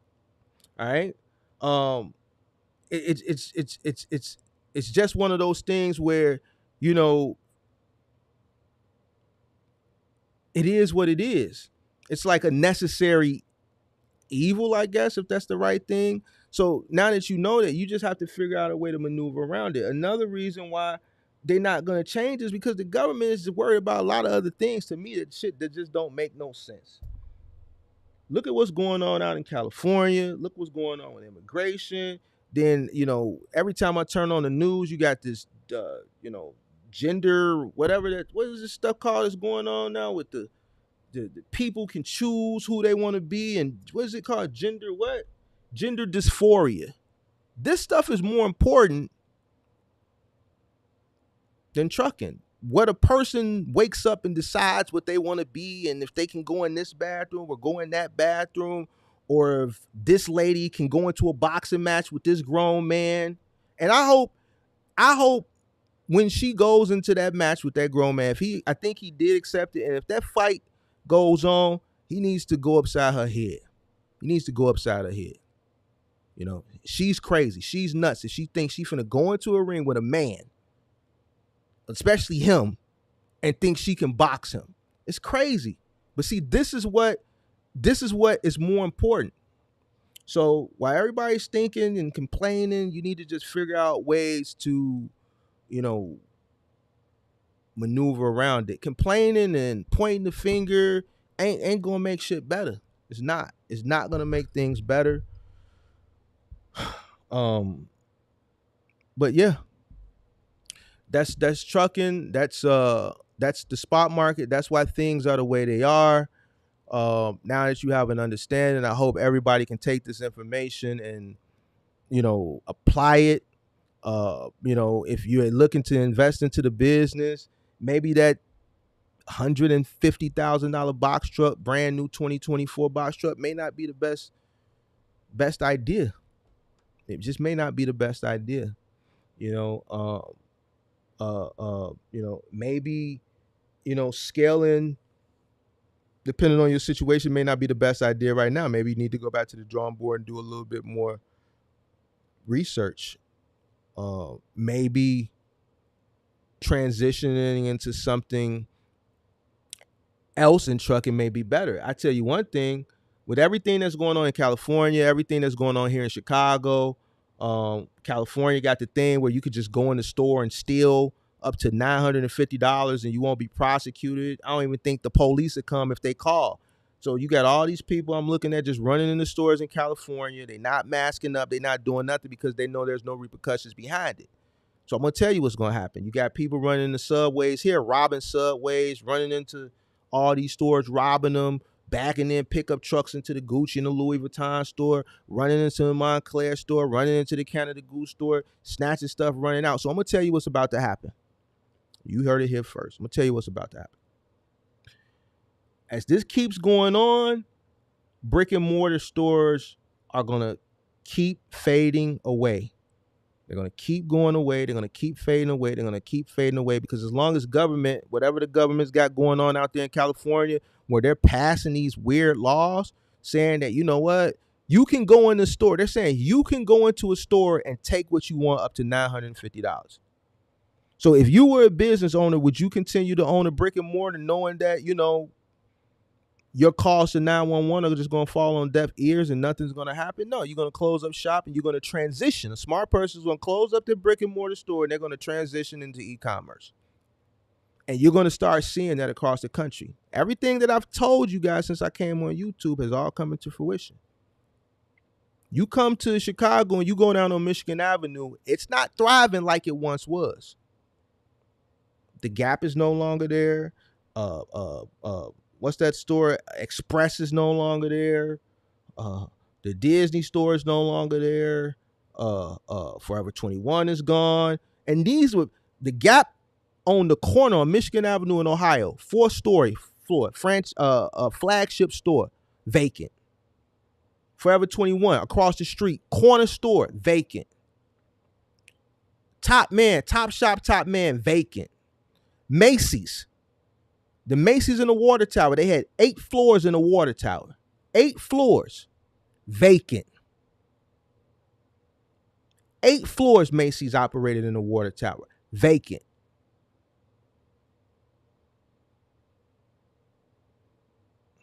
They're closing Walgreens. I'm trying to think, what else? What else is closed? It's a bunch of stores closed. You drive down Michigan Avenue, you drive down State Street. For lease. It's one block on State Street, I think, between State and Adams and State and Monroe. The whole block on both sides. Retail shop, the whole block on both sides. Vacant. And these were vacancies due to a combination of the pandemic and also a combination of people running into stores during the pandemic. But now it's surging again.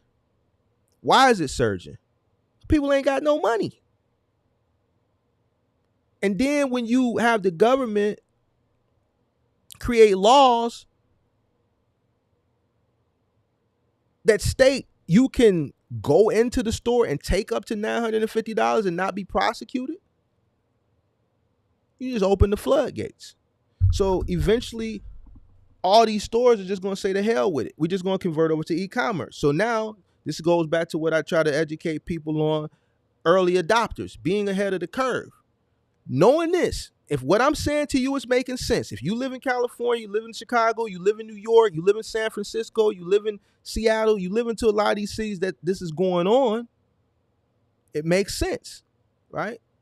So that's going to further drive what? E-commerce, right?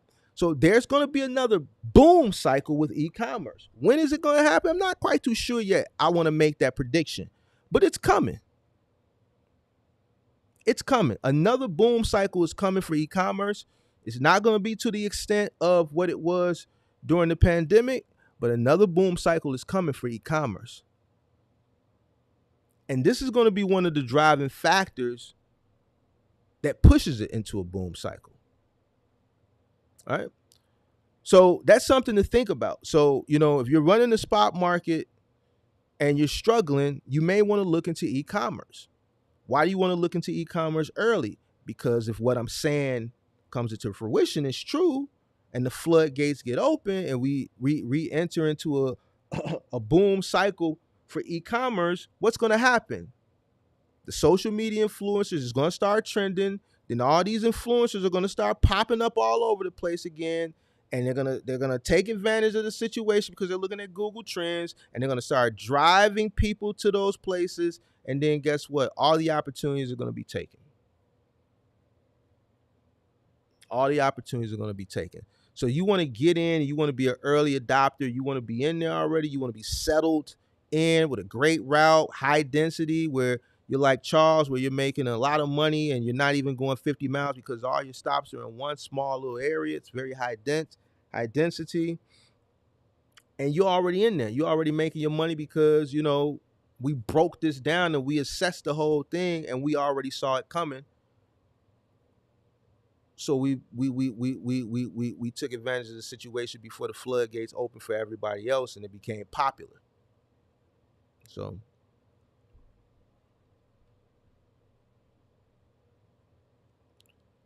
this message you giving me opened my eyes and have options when I start business within the transition. Damn, State Street business is vacant like that. Yeah, drive down State Street. Start on like State and Van Buren.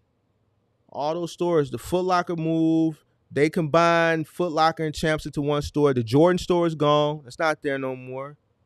Jordan store is gone. Where the Lady Foot Locker, Champs, that whole block, they had that whole block. That whole block is empty. Across the street is empty. The Jordan store is gone. What was that store? Rave or Charlotte Rue. All that stuff is gone. All that stuff is gone. It's all gone.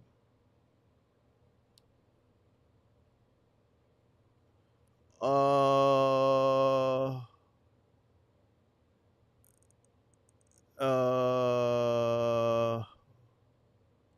don't know what this is about. And the black man wouldn't be in the business. Well, I don't know what that means. You want to reiterate that? How do you suggest we go about being an early adopter? Entering into the space before the boom cycle starts. It's just like this. My mom educated me on something a long time ago, and I really didn't understand it until I got older and I started seeing it for myself. Gentrification. Look at gentrification, right? You have people, they're called settlers, right? So you have a neighborhood. Let's say it's a neighborhood, it's poverty stricken, but it's in prime real estate area and it's going to go through gentrification, right? The gentrification process is being talked about, how they're going to tear down low-rise projects or let's say project buildings, and they're going to build, mixed income housing, right? prime real estate. So this is what happens. There's going to be some person, let's say this low income, this poverty stricken area is a predominantly black community, right? You start hearing about gentrification 10, 15 years down the line, right? 10, 15 years down the line, they start talking about it. So what happens? You see this one lonely white person move into the neighborhood. You're like, what the hell is this person doing over here, right? Because they're paying attention to what's going to happen down the line, right? That person is called a settler. They're going to settle the area. They're going to deal with all the riffraff. They're going to step outside their comfort zone. They're going to deal with all the being uncomfortable. Why? Because they know that area is going to change. They're going to buy for a low number. They're going to settle the area. Once they start gentrifying it, they've already been there 10 years. And they bought their place for $175,000. And now 10, 15 years later, once the gentrification goes on, now that place is worth $1 million. But they settled the area. They knew it was coming, so they went in early. They deal with all the drug dealing, the gang banging, the shooting at night, getting, harassed, when they bringing in their grocery. Get your ass out my neighbor. What the hell are you doing over there? All that stuff. Getting their door kicked in, getting their garage robbed. Their little kids left their bikes in the backyard. The hypes jumping the fence, selling their bikes, stealing their bikes so they can sell them. It's the same concept. You settling something early. You're getting in early in preparation for what it's going to become later. You settling it. You're an early adopter. You're an early adopter. So, people do that all the time. It's just like settling real estate, moving into an area way early, dealing with all the riffraff, because you know that area going to turn around, and you own a piece of real estate in that area before it started to gentrify, so that once it does fully gentrify, you've been there 10 years. You settled it. Now that place that you bought, like I said, for $175 is now worth $1 million. Because it's a thriving community. And there's going to be some Generation Z cat who hit it big in crypto that's going to buy that place for you for $1 million that you bought it just 10 years ago for $175,000 and settled it, waited, dealt with all the BS for this moment. You take your $1 million, you take your profit, you go on about your business.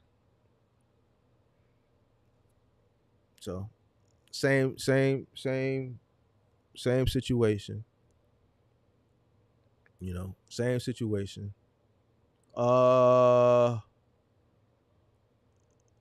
Let's see. All right, any questions? I don't think your content is hard, just speaking facts and being truthful with this, and that's why I like your work. I appreciate you. See, people just saw. I think a lot about you. I think I read that one. Axel said, read my statement. It's not trash, but it's trashed. I don't think it's trashed either. I can't, you can't say an industry is trash because individuals themselves, failed. There's still people thriving that came in prior to the pandemic, that have been in for years, and there's people that are thriving that came in during the pandemic. The industry is the industry. The industry has not been trashed. The industry is operating the way the industry is supposed to operate. It's a market. And here's the thing, as time goes on and more people into the market and more competition, listen here. It's since 1980, it's been a market. It's been a market that was created to be competitive, to ultimately drive down rates, to pass debt savings to the consumer, right? Let's talk about it. Let's go one step further. It wasn't as bad as it was now prior to the pandemic, because the pandemic introduced just an infusion of people, much more people that came into the space. So that created a higher supply, that when that volume and that demand went down, that it's more competition, which is going to further drive down rates. So I guess I got to be harsh, you know what I'm saying? Because if I say something like it would be in most people's best interest that people do fail. If the middle mile is something that you want to stick with, and this is honest. See, here's the thing. When I'm honest, people take it as harsh. I get comments saying, man, so you want to take food out of people's mouth? I got a son on. Listen, it would be in most middle mile truckers' interest, their best benefit, that more people fail. Why? Because if more people fail, it's going to lower the supply. The demand is already here. The demand was here. The supply went up here. It went up here. The demand came down, but the supply is still up here. It's been coming down slowly, but it hasn't caught up with where the demand is at. You need more people to exit. I'm not in middle mile, so I really could care less. But this is the truth. And I really didn't want to say it like that, but I mean, I can only tell you the truth. It would be in most middle mile owner operators' benefit to hope and pray that more people fail. The more people fail, the lower the supply becomes, which will catch up to where the demand is at, which will kind of balance out the market. Spot market.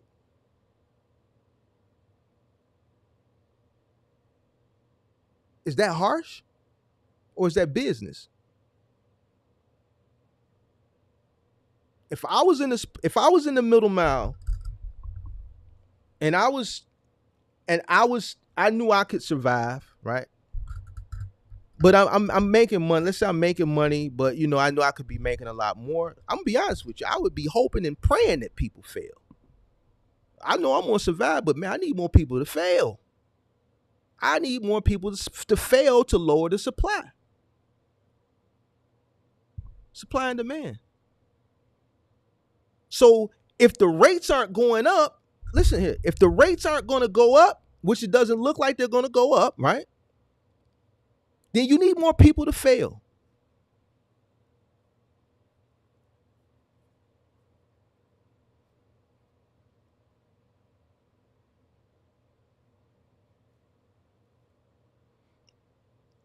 I guess this is where I'm harsh at, or I'm cocky, because I'm telling the truth.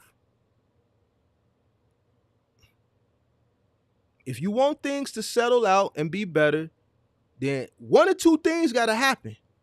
Either the rates got to go up or more people got to fail. Because remember, there was an infusion of people that came in during the pandemic rather. Thousands. I showed the chart a few weeks ago. Let me see if I can pull it up.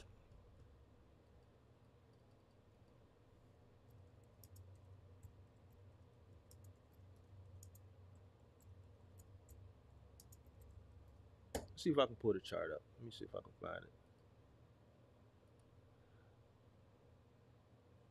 There we go.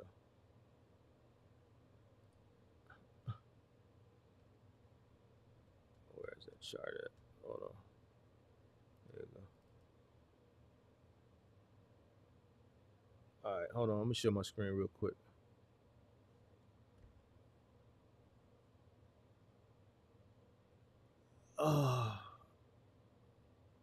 This is the chart. I know it's probably kind of small. I tried to blow it up. But look at how many people new for hire trucking companies. Look how it was just kind of pandemic hit. Look where it went. Look how high it went up.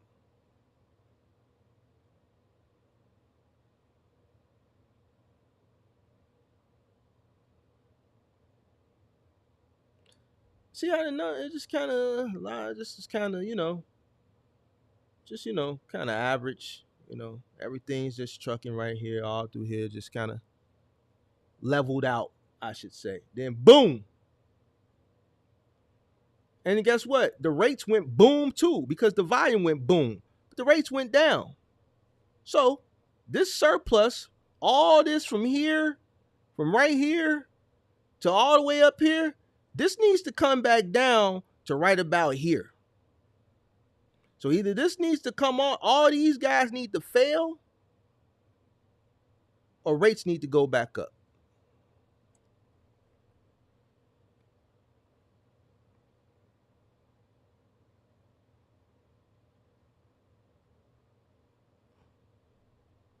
So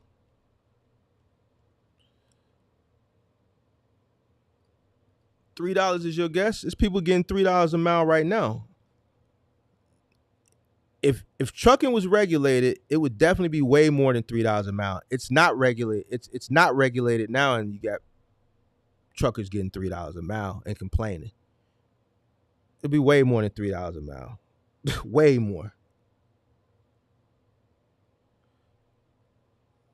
Down here in South Florida, and down here in Florida, cabinet deliveries are big in West Florida, $700 a day, 5 days a week. That's what's up.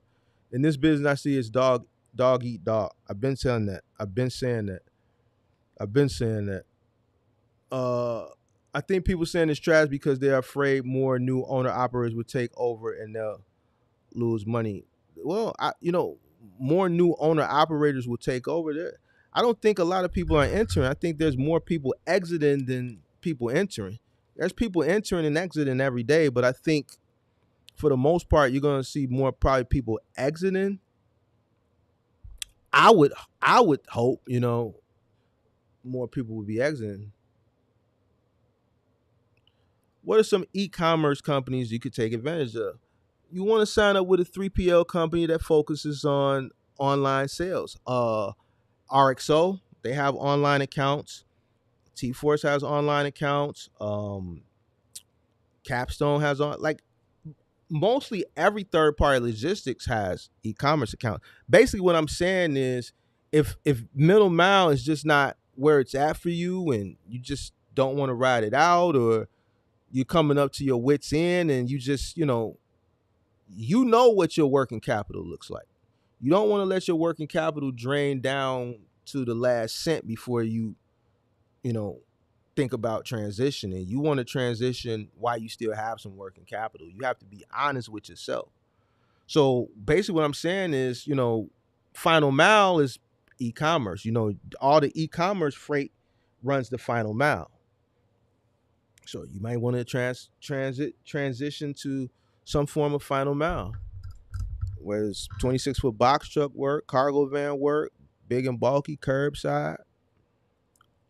There's opportunity, with a lot of these gig apps. Lowe's just announced that they're doing same day delivery. They're using an app. I just haven't done the research into which app they're using, but I heard, one of the requirements is you got to have a pickup truck with a trailer. You can go to U-Haul and rent an open trailer for $19.99, because if you don't have a box truck, you may have to deliver lumber or something like that. Give me 1 second. Let me hold on, y'all. You may have to deliver lumber or something like that. So if you got a box truck, even better. Even better. So East D Wall said he's doing Lowe's now. So, it's a lot of opportunities out there. I think e-commerce is only going to get bigger, expected to grow another 6% by 2028, 2030. So, me personally, I've always ran the final mile. I've never done the middle mile. I entered in moving, then final mile. When I, decided to take a look at long distance trucking, I can't remember the exact year, but it was sometime between 2013 and maybe 2015. When I looked at that business model in comparison to what I was already doing with moving and final mile delivery, and this is for me, it just didn't make sense. It just didn't make sense for me. But if I were to enter into the middle mile space, I would treat myself the same way I try to educate y'all. The key to that lane is managing your costs very, very, very efficiently. Managing your costs. I think a lot of people lose in the middle mile, outside of the fact that they've invested into something that they don't understand. They may lack education in economics, but they just don't understand cost efficiency.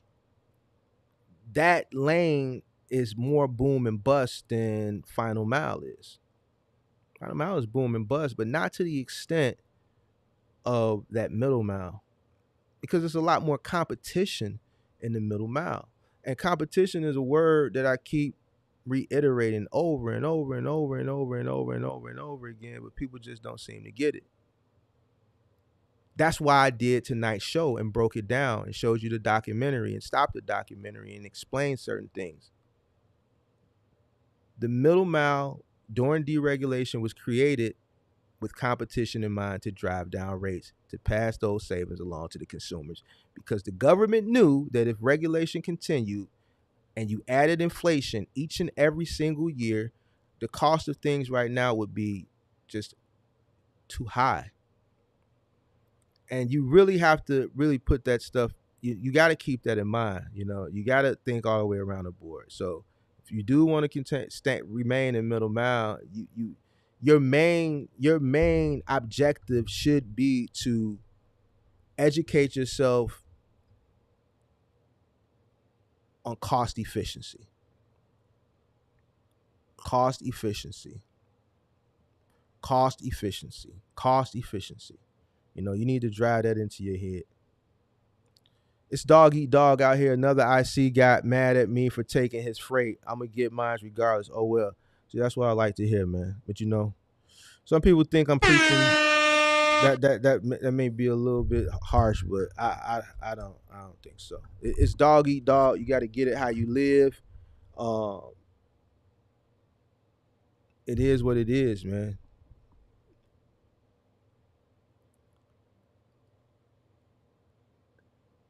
Said you got a notification about GoShare. Yeah, GoShare been running with Costco. I don't know with Lowe's, but you might be right. They might have did get Lowe's might have did go with GoShare. Here in Orange County, California, 2 Amazon relay loads average about 600 a night. What do you think? 600 a night could be good. It could be bad. Though you running 2 loads, so if it's 2 loads at $600, that means each load is 300. So that means you're running a load one way, and how far are you deadhead and back? Are you accounting for the deadhead time back? Are you divided by 2? Because if you're getting paid whatever amount, you deadhead and back. Or are you picking up at one place, dropping it at another place? Like how are you set up? See, that's the thing. Just because it's 600 don't mean it's profit. Just because it's 600 don't mean it's efficient. Because because Amazon is one way. You're picking it up at a terminal, you're taking it to another terminal. You're picking it up at a terminal, you're taking it to 6 or 7 post offices on the route, and then you deadheading back. Have you accounted for the deadhead, the cost of the deadhead?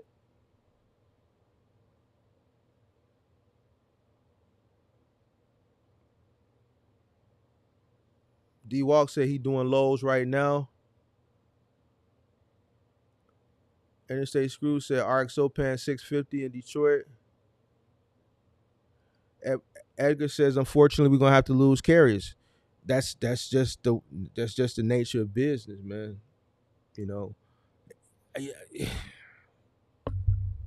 mean, maybe it's because I'm saying it like real nonchalant, because I know there's people out there that have exited into space and they probably feel bad about it, but that's just business, man. Me and Kurt was talking the other day, and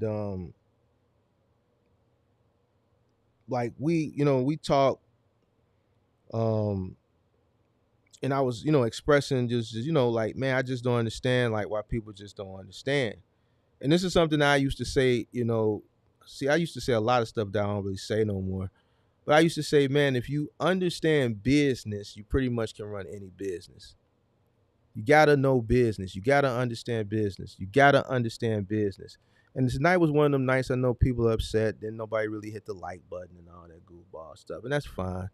And people exited. Not a lot of people came in because, when you're speaking truth and educational stuff, people don't want to hear it. And then they wonder why they're struggling or why they're failing, because the stuff that I'm spitting is facts, and one is either going over your head, or two, the way the message is being delivered, they don't like it. They don't like the fact that I'm saying, you know what, more people got to fail in order for things to get better. But it's the truth. So, man, it is what it is, bro. I'm not finna censor myself. I'm not finna do none of that stuff. Either you want the truth or you don't. How I deliver it is how I deliver it. Like maybe around Christmas when we talking about Christmas trees and candy canes, the message would be a little bit softer. Maybe around Thanksgiving, it'll be a much lighter. Maybe when people start adhering to the message, maybe it'll be a little bit better. Y'all don't see my DMs. Y'all don't read a lot of the messages that I get.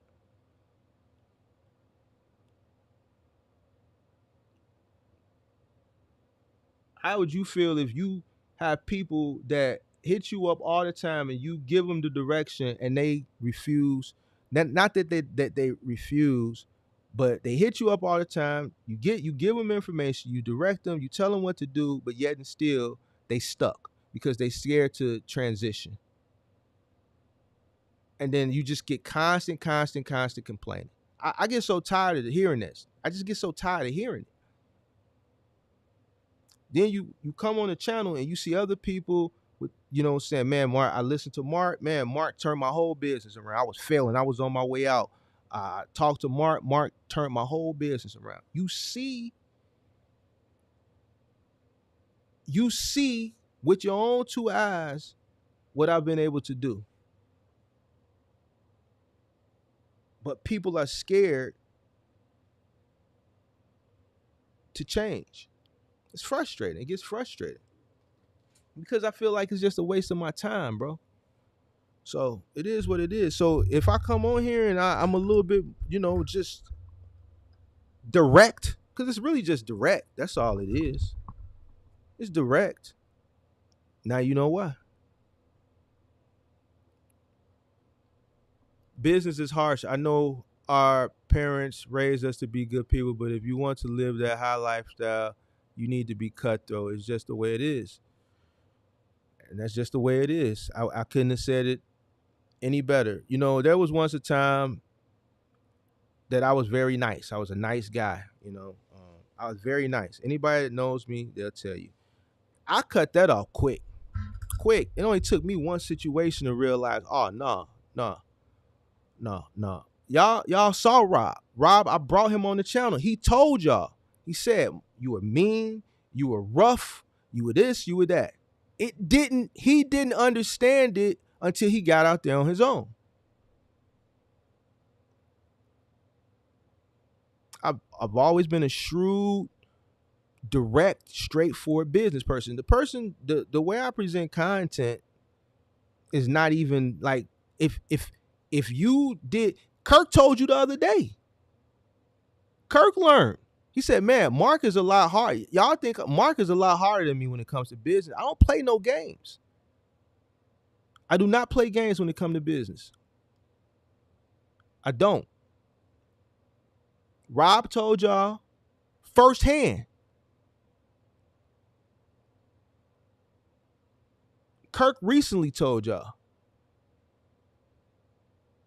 So, the way I present content, this ain't nothing compared to how I am in business. Nowhere near it.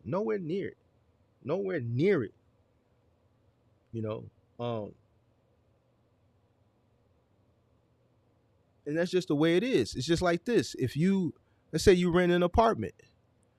The landlord, that's his business. He rents property. He has property and to make profit from it. Don't pay your rent. and see what happened.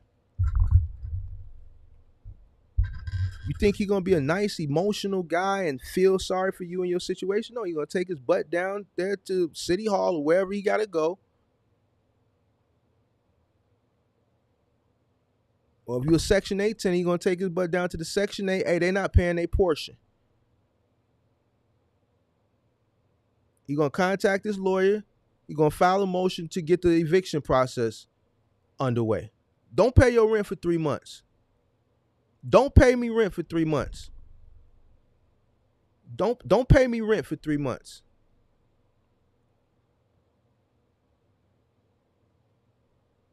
You better have a good reason, really good reason, really good reason.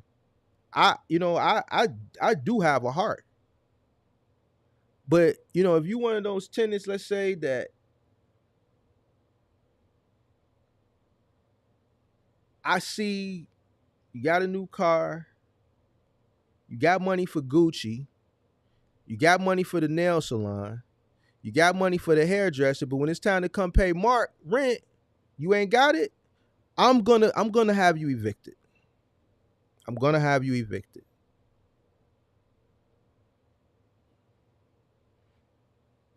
Now, if it comes to a situation where, I know you've been communicating with me, you lost your job, you've been a good tenant, then yeah, I'll work with you.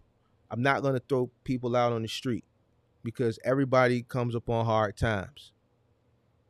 Everybody's comes upon hard times, and if you've been a good tenant and you've been doing everything right and you just came up on some hard times, then I'll work with you. And I understand what working with a person means. Once a person gets behind on rent, 9 times out of 10, they're not going to be able to catch back up. So working with me is, when you get a new job, just start paying rent, because you get a new job and let's say you got to work for 2 or 3 months, you get a new job, now you got to start paying rent, but you got to back pay 3 months. I know how hard that is. But I'm not going to be out to be made no fool neither. So if it's a tenant and I see a tenant, she 2-3 kids and you ain't paying rent, but you got the newest hairstyle, you got the $300-$400 African braids, you got the nails is always done, you got a brand new Malibu sitting out front, you got a Gucci purse, but you ain't got money for Mark. Nah, man. No. Eviction. I need mine. It ain't personal, it's business. Same situation.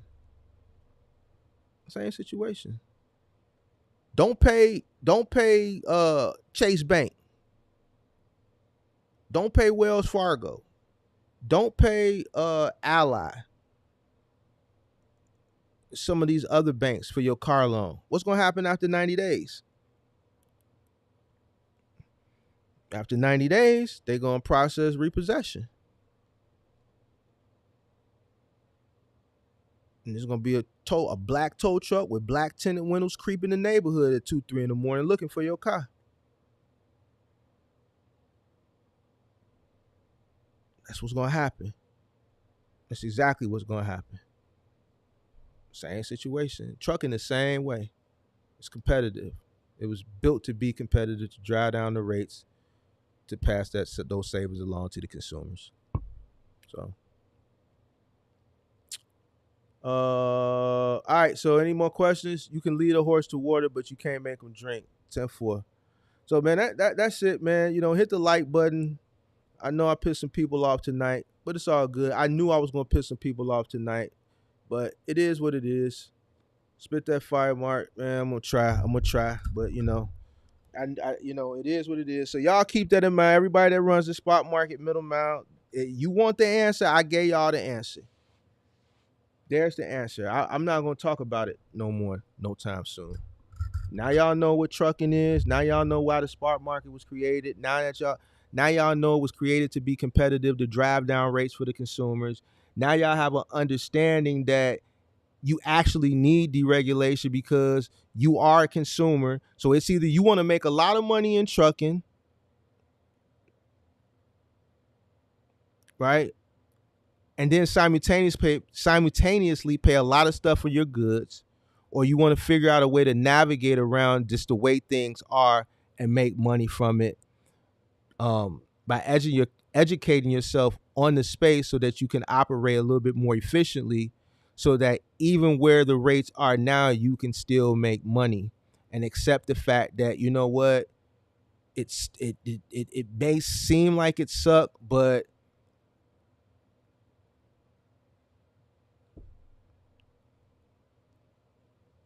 you know, it's either we're gonna pay one way or you're gonna pay the other way. So either you're gonna pay here and then end up having to pay here in the cost of goods, or you're gonna have to navigate around here so that you can keep things here.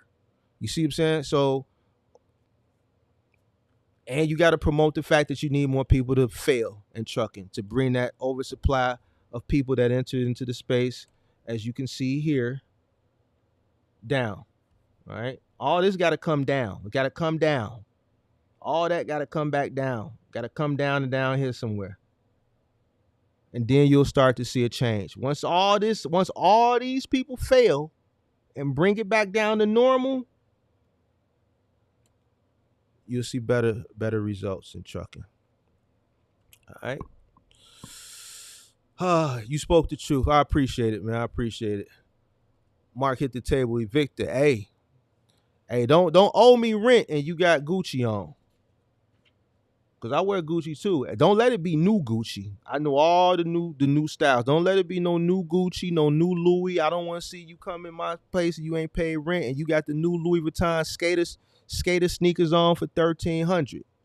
Don't come in my place and you ain't paid rent and you got the Louis Vuitton skater sneakers on for $1,300. Evicted. All right, y'all. I appreciate y'all, man. I hope somebody got some type of message. I hope I was able to, steer somebody in the right direction, give you a better understanding on why things are the way they are.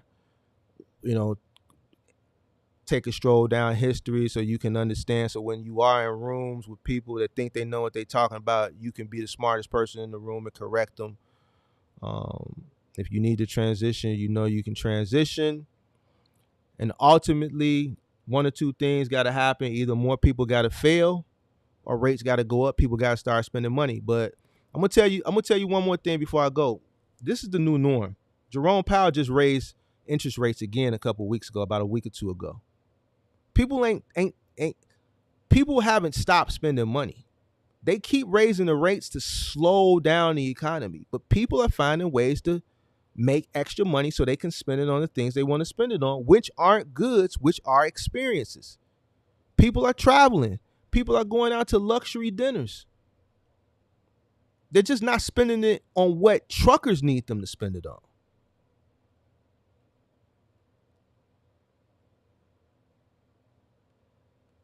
And while everybody is so distracted with what's going on now, what are y'all going to do during the peak season? When did I start talking about peak season? Wasn't going to be no peak season last year. I started talking about peak season in August. It's a reason why I haven't been talking about peak season, because I'm not going to give people content to other people to take and rip off so they can seem like they smart. All right? So I may do exclusive content on peak season, and it's going to be in the members only section. I'm not finna put my peak season forecast out. It's only going to be for exclusive people. It's going to be in the members only section. I'm not doing it this year because I did it last year and then nobody listened to me. All right. So all my MGMs, y'all will get my peak season updates. That's what people really should be focusing on. You really should be planning for this upcoming peak season. And if you were a member of the channel last year, you should know how to gauge if there's going to be a peak season or not, or to what extent of a peak season there's going to be. Remember, I told you, peak season starts in July. It starts in July. There's 4 different modes of transportation. Most of our commodities come from overseas. It takes 25 to 30 days for things to get from overseas to the United States. Once it gets to the United States, it goes on a truck at the port. From the truck, it's either ran middle mile to another terminal, or it's taken to a rail yard where that container gets lifted off the chassis of that truck and it gets put on a rail car and it runs intermodal. Because why? Intermodal is cheaper. Takes longer, but it's cheaper. Most likely comes to a city like Chicago because we're number one for intermodal freight. From there, it gets picked up at the rail yard, goes on another truck, gets taken to another terminal. And then from there, it gets processed, goes on another truck to go to either a retail store or to a consumer's doorstep. So with saying all that, phase 1 of peak season is now. Are you doing your due diligence to look at that lane to see what the volume is for freight? I'm not going to, because I walked everybody through it last year. So you got to go back and look at that old content. I'm not going to repeat it. I'm not going to repeat it this year because everybody looking at me, no. I'm not giving no other content creators no freebies.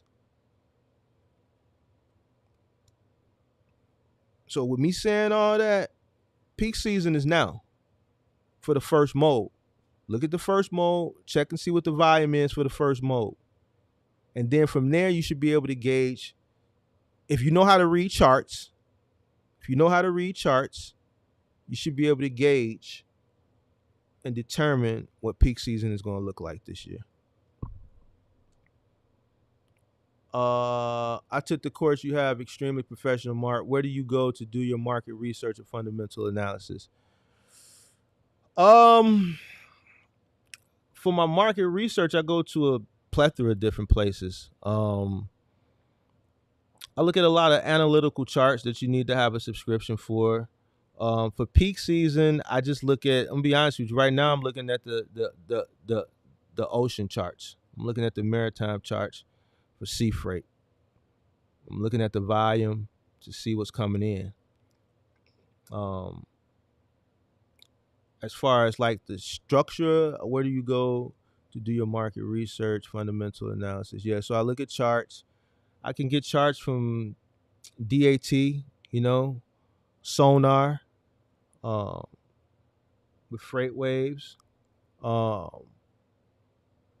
That's how I do my research, my fundamental analysis. I just, I got a degree in business, so I went to school for business, 5 years, so. But now I appreciate you if you bought the course. I'm glad you deem it professional. Hopefully you found some type of value from it, and hopefully it helps you out in some way, shape, form, or fashion. I just told my younger cousin, don't go get no $60,000, $70,000 box. I hope he listens. This is another argument that I have with people. I have this argument all the time. I remember this lady last year, maybe like August, maybe September, and she asked for my advice. I told her, and she just argued, I'm getting me a new box truck. I said, ma'am, the market is about to take a big dump, and if you get a new box truck and being new, I don't know if you're going to be able to maneuver with that, high of an initial cost. I think maybe you should get something. And remember, trucks were extremely high around this time last year. I said, maybe you should get something that's pre-driven, make sure, it has a good warranty, take a mechanic with you. You'll thank me later. She went out and bought a new truck. She never, came to me again for coaching, but she did pop in one day, and she didn't make it. She didn't make it. So, and I think she had about a good 3-month run, 4-month run. She exited during peak season, like December. And she had to do the walk of shame. She had to come back and tell old Marky Mark she wished she would have listened to me. So the reason why I say, like, I know my trucks that when I was building my fleet, even though it was a different time period, my trucks are 8 years old when I bought them. I paid cash for them. And even with me buying trucks that were 8 years old that I paid cash for, I didn't have to pay a note. my margins were small. I worked hard to get my margin to 20%. I worked very, very hard. I did a lot of things. I cut a lot of corners, down to having a truck in service 4 p.m. and telling them, no, don't put an air filter. I'll put my own air filter. Just those twos and fews of savings here and there were able for me to get my margin up to 20%. Washing my own trucks, going to Menards, buying a pressure washer, spending my holidays at the yard washing my trucks because I didn't want to pay nobody to do it. So while everybody was out barbecuing on Memorial Day and having fun, I was at the yard all day. All day. I had to pull the trucks up. You know, I power washed the outside. I had to take all the equipment out. If it was one of the moving trucks, I had to remove all the blankets. I power washed the floor. When you power washing that wood floor on the back of that truck, you just see all that dirt lift up. It's like a brand new wood floor again. I power wash the walls. I power wash the ceiling. I get in the cab. I power wash the cab out. Park that truck. Pull the next one up. It's an all-day job. Put the blankets and all the equipment back in. It's an all-day job. Memorial Day, 4th of July, Labor Day. My trucks would get washed 3 times a year. After Labor Day, they wouldn't get washed again until Memorial Day. I wasn't going to continue to pay $40, $35, $40 to pay to get these trucks washed. Wasn't going to do it. So just things like that, you know, those types of savings were able to me get my margins to 20%. But my trucks were pre-driven and they were paid for cash, and yet and still I had to bust my behind to get my margin at 20%. Now I think about it. In 2013, when I bought my first truck, 2014, when I built my fleet, what if I wouldn't have bought 2011s, 2012s, 2013s, and I would have financed them? All the stuff that I had to do with a very low cost, buying trucks cash, I had to bust my behind just to get my margin to 20%. Now, what if I would have financed a bunch of trucks? I would have failed.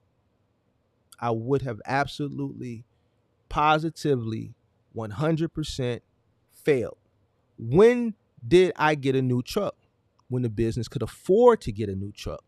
Not only when the business could afford to get a new truck, when the business had a reason to go out and purchase a new truck. No need for me to get a new truck because all my routes were local. Truck broke down, whoop-de-doo. I called CJ. CJ, I need you to send a truck. One of your trucks broke down, Mark? Yeah. You got somebody in the area? Whoop-de-doo. 125. 125. Didn't really care. When Select said, man, we need somebody to do all the downstate deliveries, okay, I'll go buy a new truck. But at that point, the business could support buying a new truck. And even then, buying a new truck, the note was only $666 a month.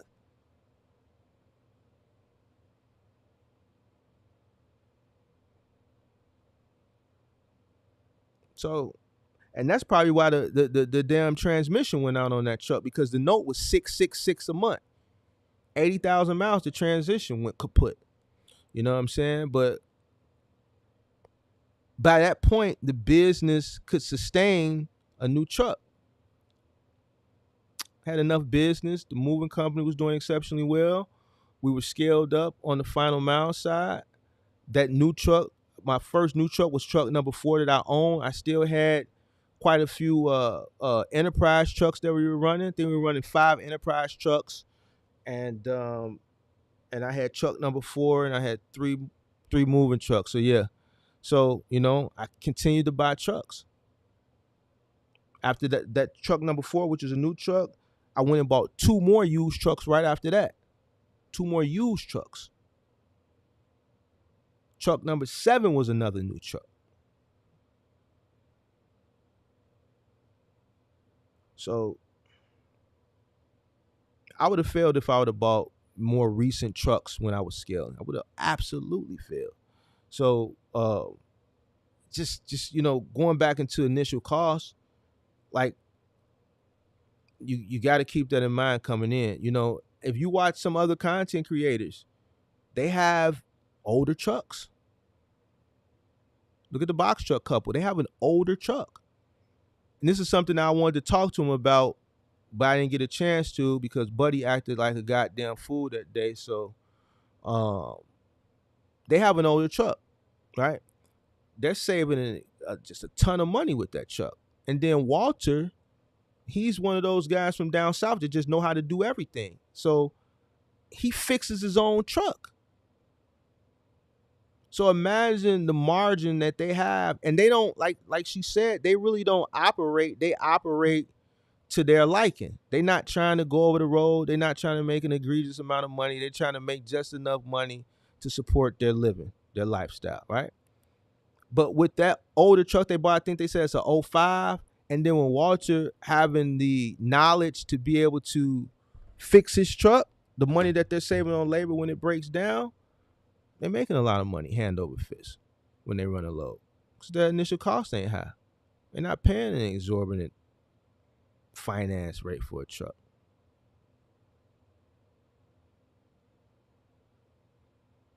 So you gotta be smart, You gotta be smart.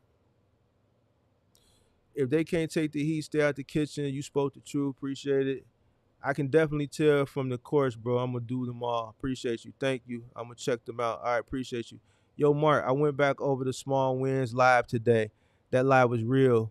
I had to go back to the basics. I'm doing studios to 2 bedrooms until it's my time to scale up. No more big jobs right now. Appreciate you for going back. Big Zo, you might want to join the MGM because all that stuff is going on members only by this weekend. So, you able to go back, but you may not be able to go back after this weekend. All those PowerPoint, professional, educational lectures that I gave, all that stuff going on members only. All that stuff going on members only. So, you might want to join the MGM so you can have access to that stuff. Not trying to upsell you. You can do what you want, but I'm just giving you a heads up. You know what I'm saying? Walter changes oil too. Right. So prime example, he does everything. So he saves a lot of money. It's just similar to what I was saying with me washing my own trucks, and when the truck would be in for a PM and they say, hey, Mark, this truck needs a air filter, and I'll be like, nope, just do everything else. Because I know I can get an air filter and put that in myself. I'm not going to pay a 20% markup for the air filter. Plus, you're going to charge me a half hour to install a 2-minute job. That's just the way they work. Not going to do that. I'm going to do that. I can do that myself. And I got a fleet guy. I got a fleet manager. So here, we order those air filters anyway. We order them a couple at a time. Here, man, truck 3 need an air filter. Go put an air filter in truck 3. Truck 9 need an air filter. Go put an air filter in truck 9. When you pick it up from Jaime, when you get back to your yard, put a new air filter in there. So, same situation. I don't know how to change oil. I don't know how to fix on trucks, but if I did, I would. But, Walter, it's the same thing. He knows how to fix trucks. So they save a lot of money by doing a lot of the work themselves. A lot of money. Do we join the website? How do I join? I'm gonna do that immediately. So if you wanna get a membership, join MGM. So what you're gonna do is you're gonna go to my channel. Let me see. All right, so look. So when you go to my channel, you should see this, right? And then right here where it says members, all these members, well, it shows 8 members, but it's more. You just click join. And then you pick a level. Level 1, level 2, level 3. And then you just join. But what I'm gonna do right now, I'm gonna give 5 memberships away for free.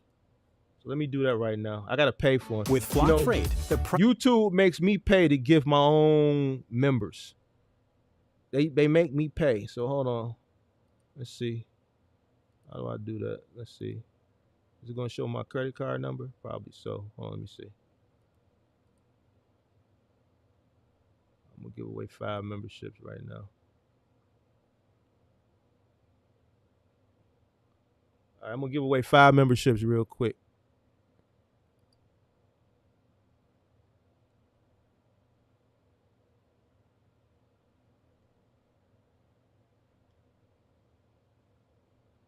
Let's see who won. Because it automatically picks them. I don't even get a chance to pick them. So It's King 330 was gifted. Big Mufasa was gifted. Big Slick was gifted. Warrior Express was gifted. And Show Nuff was gifted. So I just gave away 5. So that's how you join the Mentor Gang. Just go to my page and you hit join. I gifted 5. So yep. So congratulations to those 5 people. Yep. So man, if it ain't no more questions, I think tonight was very educational.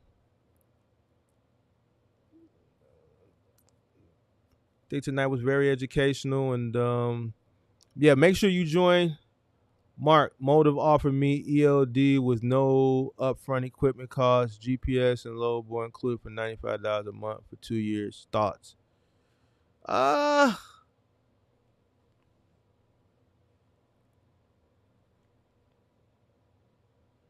95 a month is kind of high. I know people that are paying about half of that. You might want to negotiate with them a little more, man. Just make sure they don't sell you a dash cam. You don't need that. Kevin Birch said a salesman said, LOL, a dancing avocado. Yeah, a dancing avocado because that was the default, and I couldn't think of anything else to put there, so I just left it. The message is you got the membership. Just get a basic ELD package for $95. It's too much, and low board is mainly for semi trucks. Exactly, $95 is too high. Like I said, I know people that's paying half of that. So, yep. So make sure y'all join the MGM so y'all can, if y'all ever need to go back and look at some of those old lectures, you have access to them. Like again, if anybody ain't got no more questions, I think that's gonna be it. Like I said, I hope everything was educational. If you feel like my content, to the person that told me that, if you watch, no offense, I just want to discuss it because I don't think I'm harsh, but I do understand where it's coming from because I do see a trend. The last 3 people that have said that to me, the only 3 people that have said that to me as of recently have all been women. And like I said, 91% of my subscriber base are men. YouTube has a very good analytics that I can look at. And I just feel that, the direction I've been taking the content in is solely based on the direction the industry is trending in. I base my content around what's trending in the industry. When peak season was the big thing, I kept telling you wasn't going to see no peak season. When everybody else was fighting me on it, including you, it wasn't just content creators, it was you too. You right there. You were telling me you don't know what you're talking about. I still put out the content. And I just supported it with more and more facts, right? So I base my content around what's trending. If people are complaining, then I'm gonna see what people are complaining about, and I'm gonna build content around it. And I'm either gonna agree with it or I'm gonna disagree with it. And if I disagree with it, I'm going to do what I did tonight. I'm gonna tell you why I disagree with it, and then I'm gonna pull stuff to support what I'm saying. You know what I'm saying? I'm not just going to pull stuff out of my ass and say it because it sounds cool, like that guy had to put on blast a week or 2 ago. right?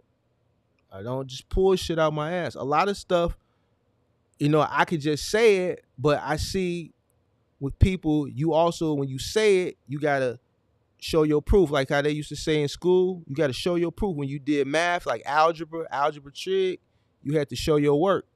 So I pull up things to support what I'm saying.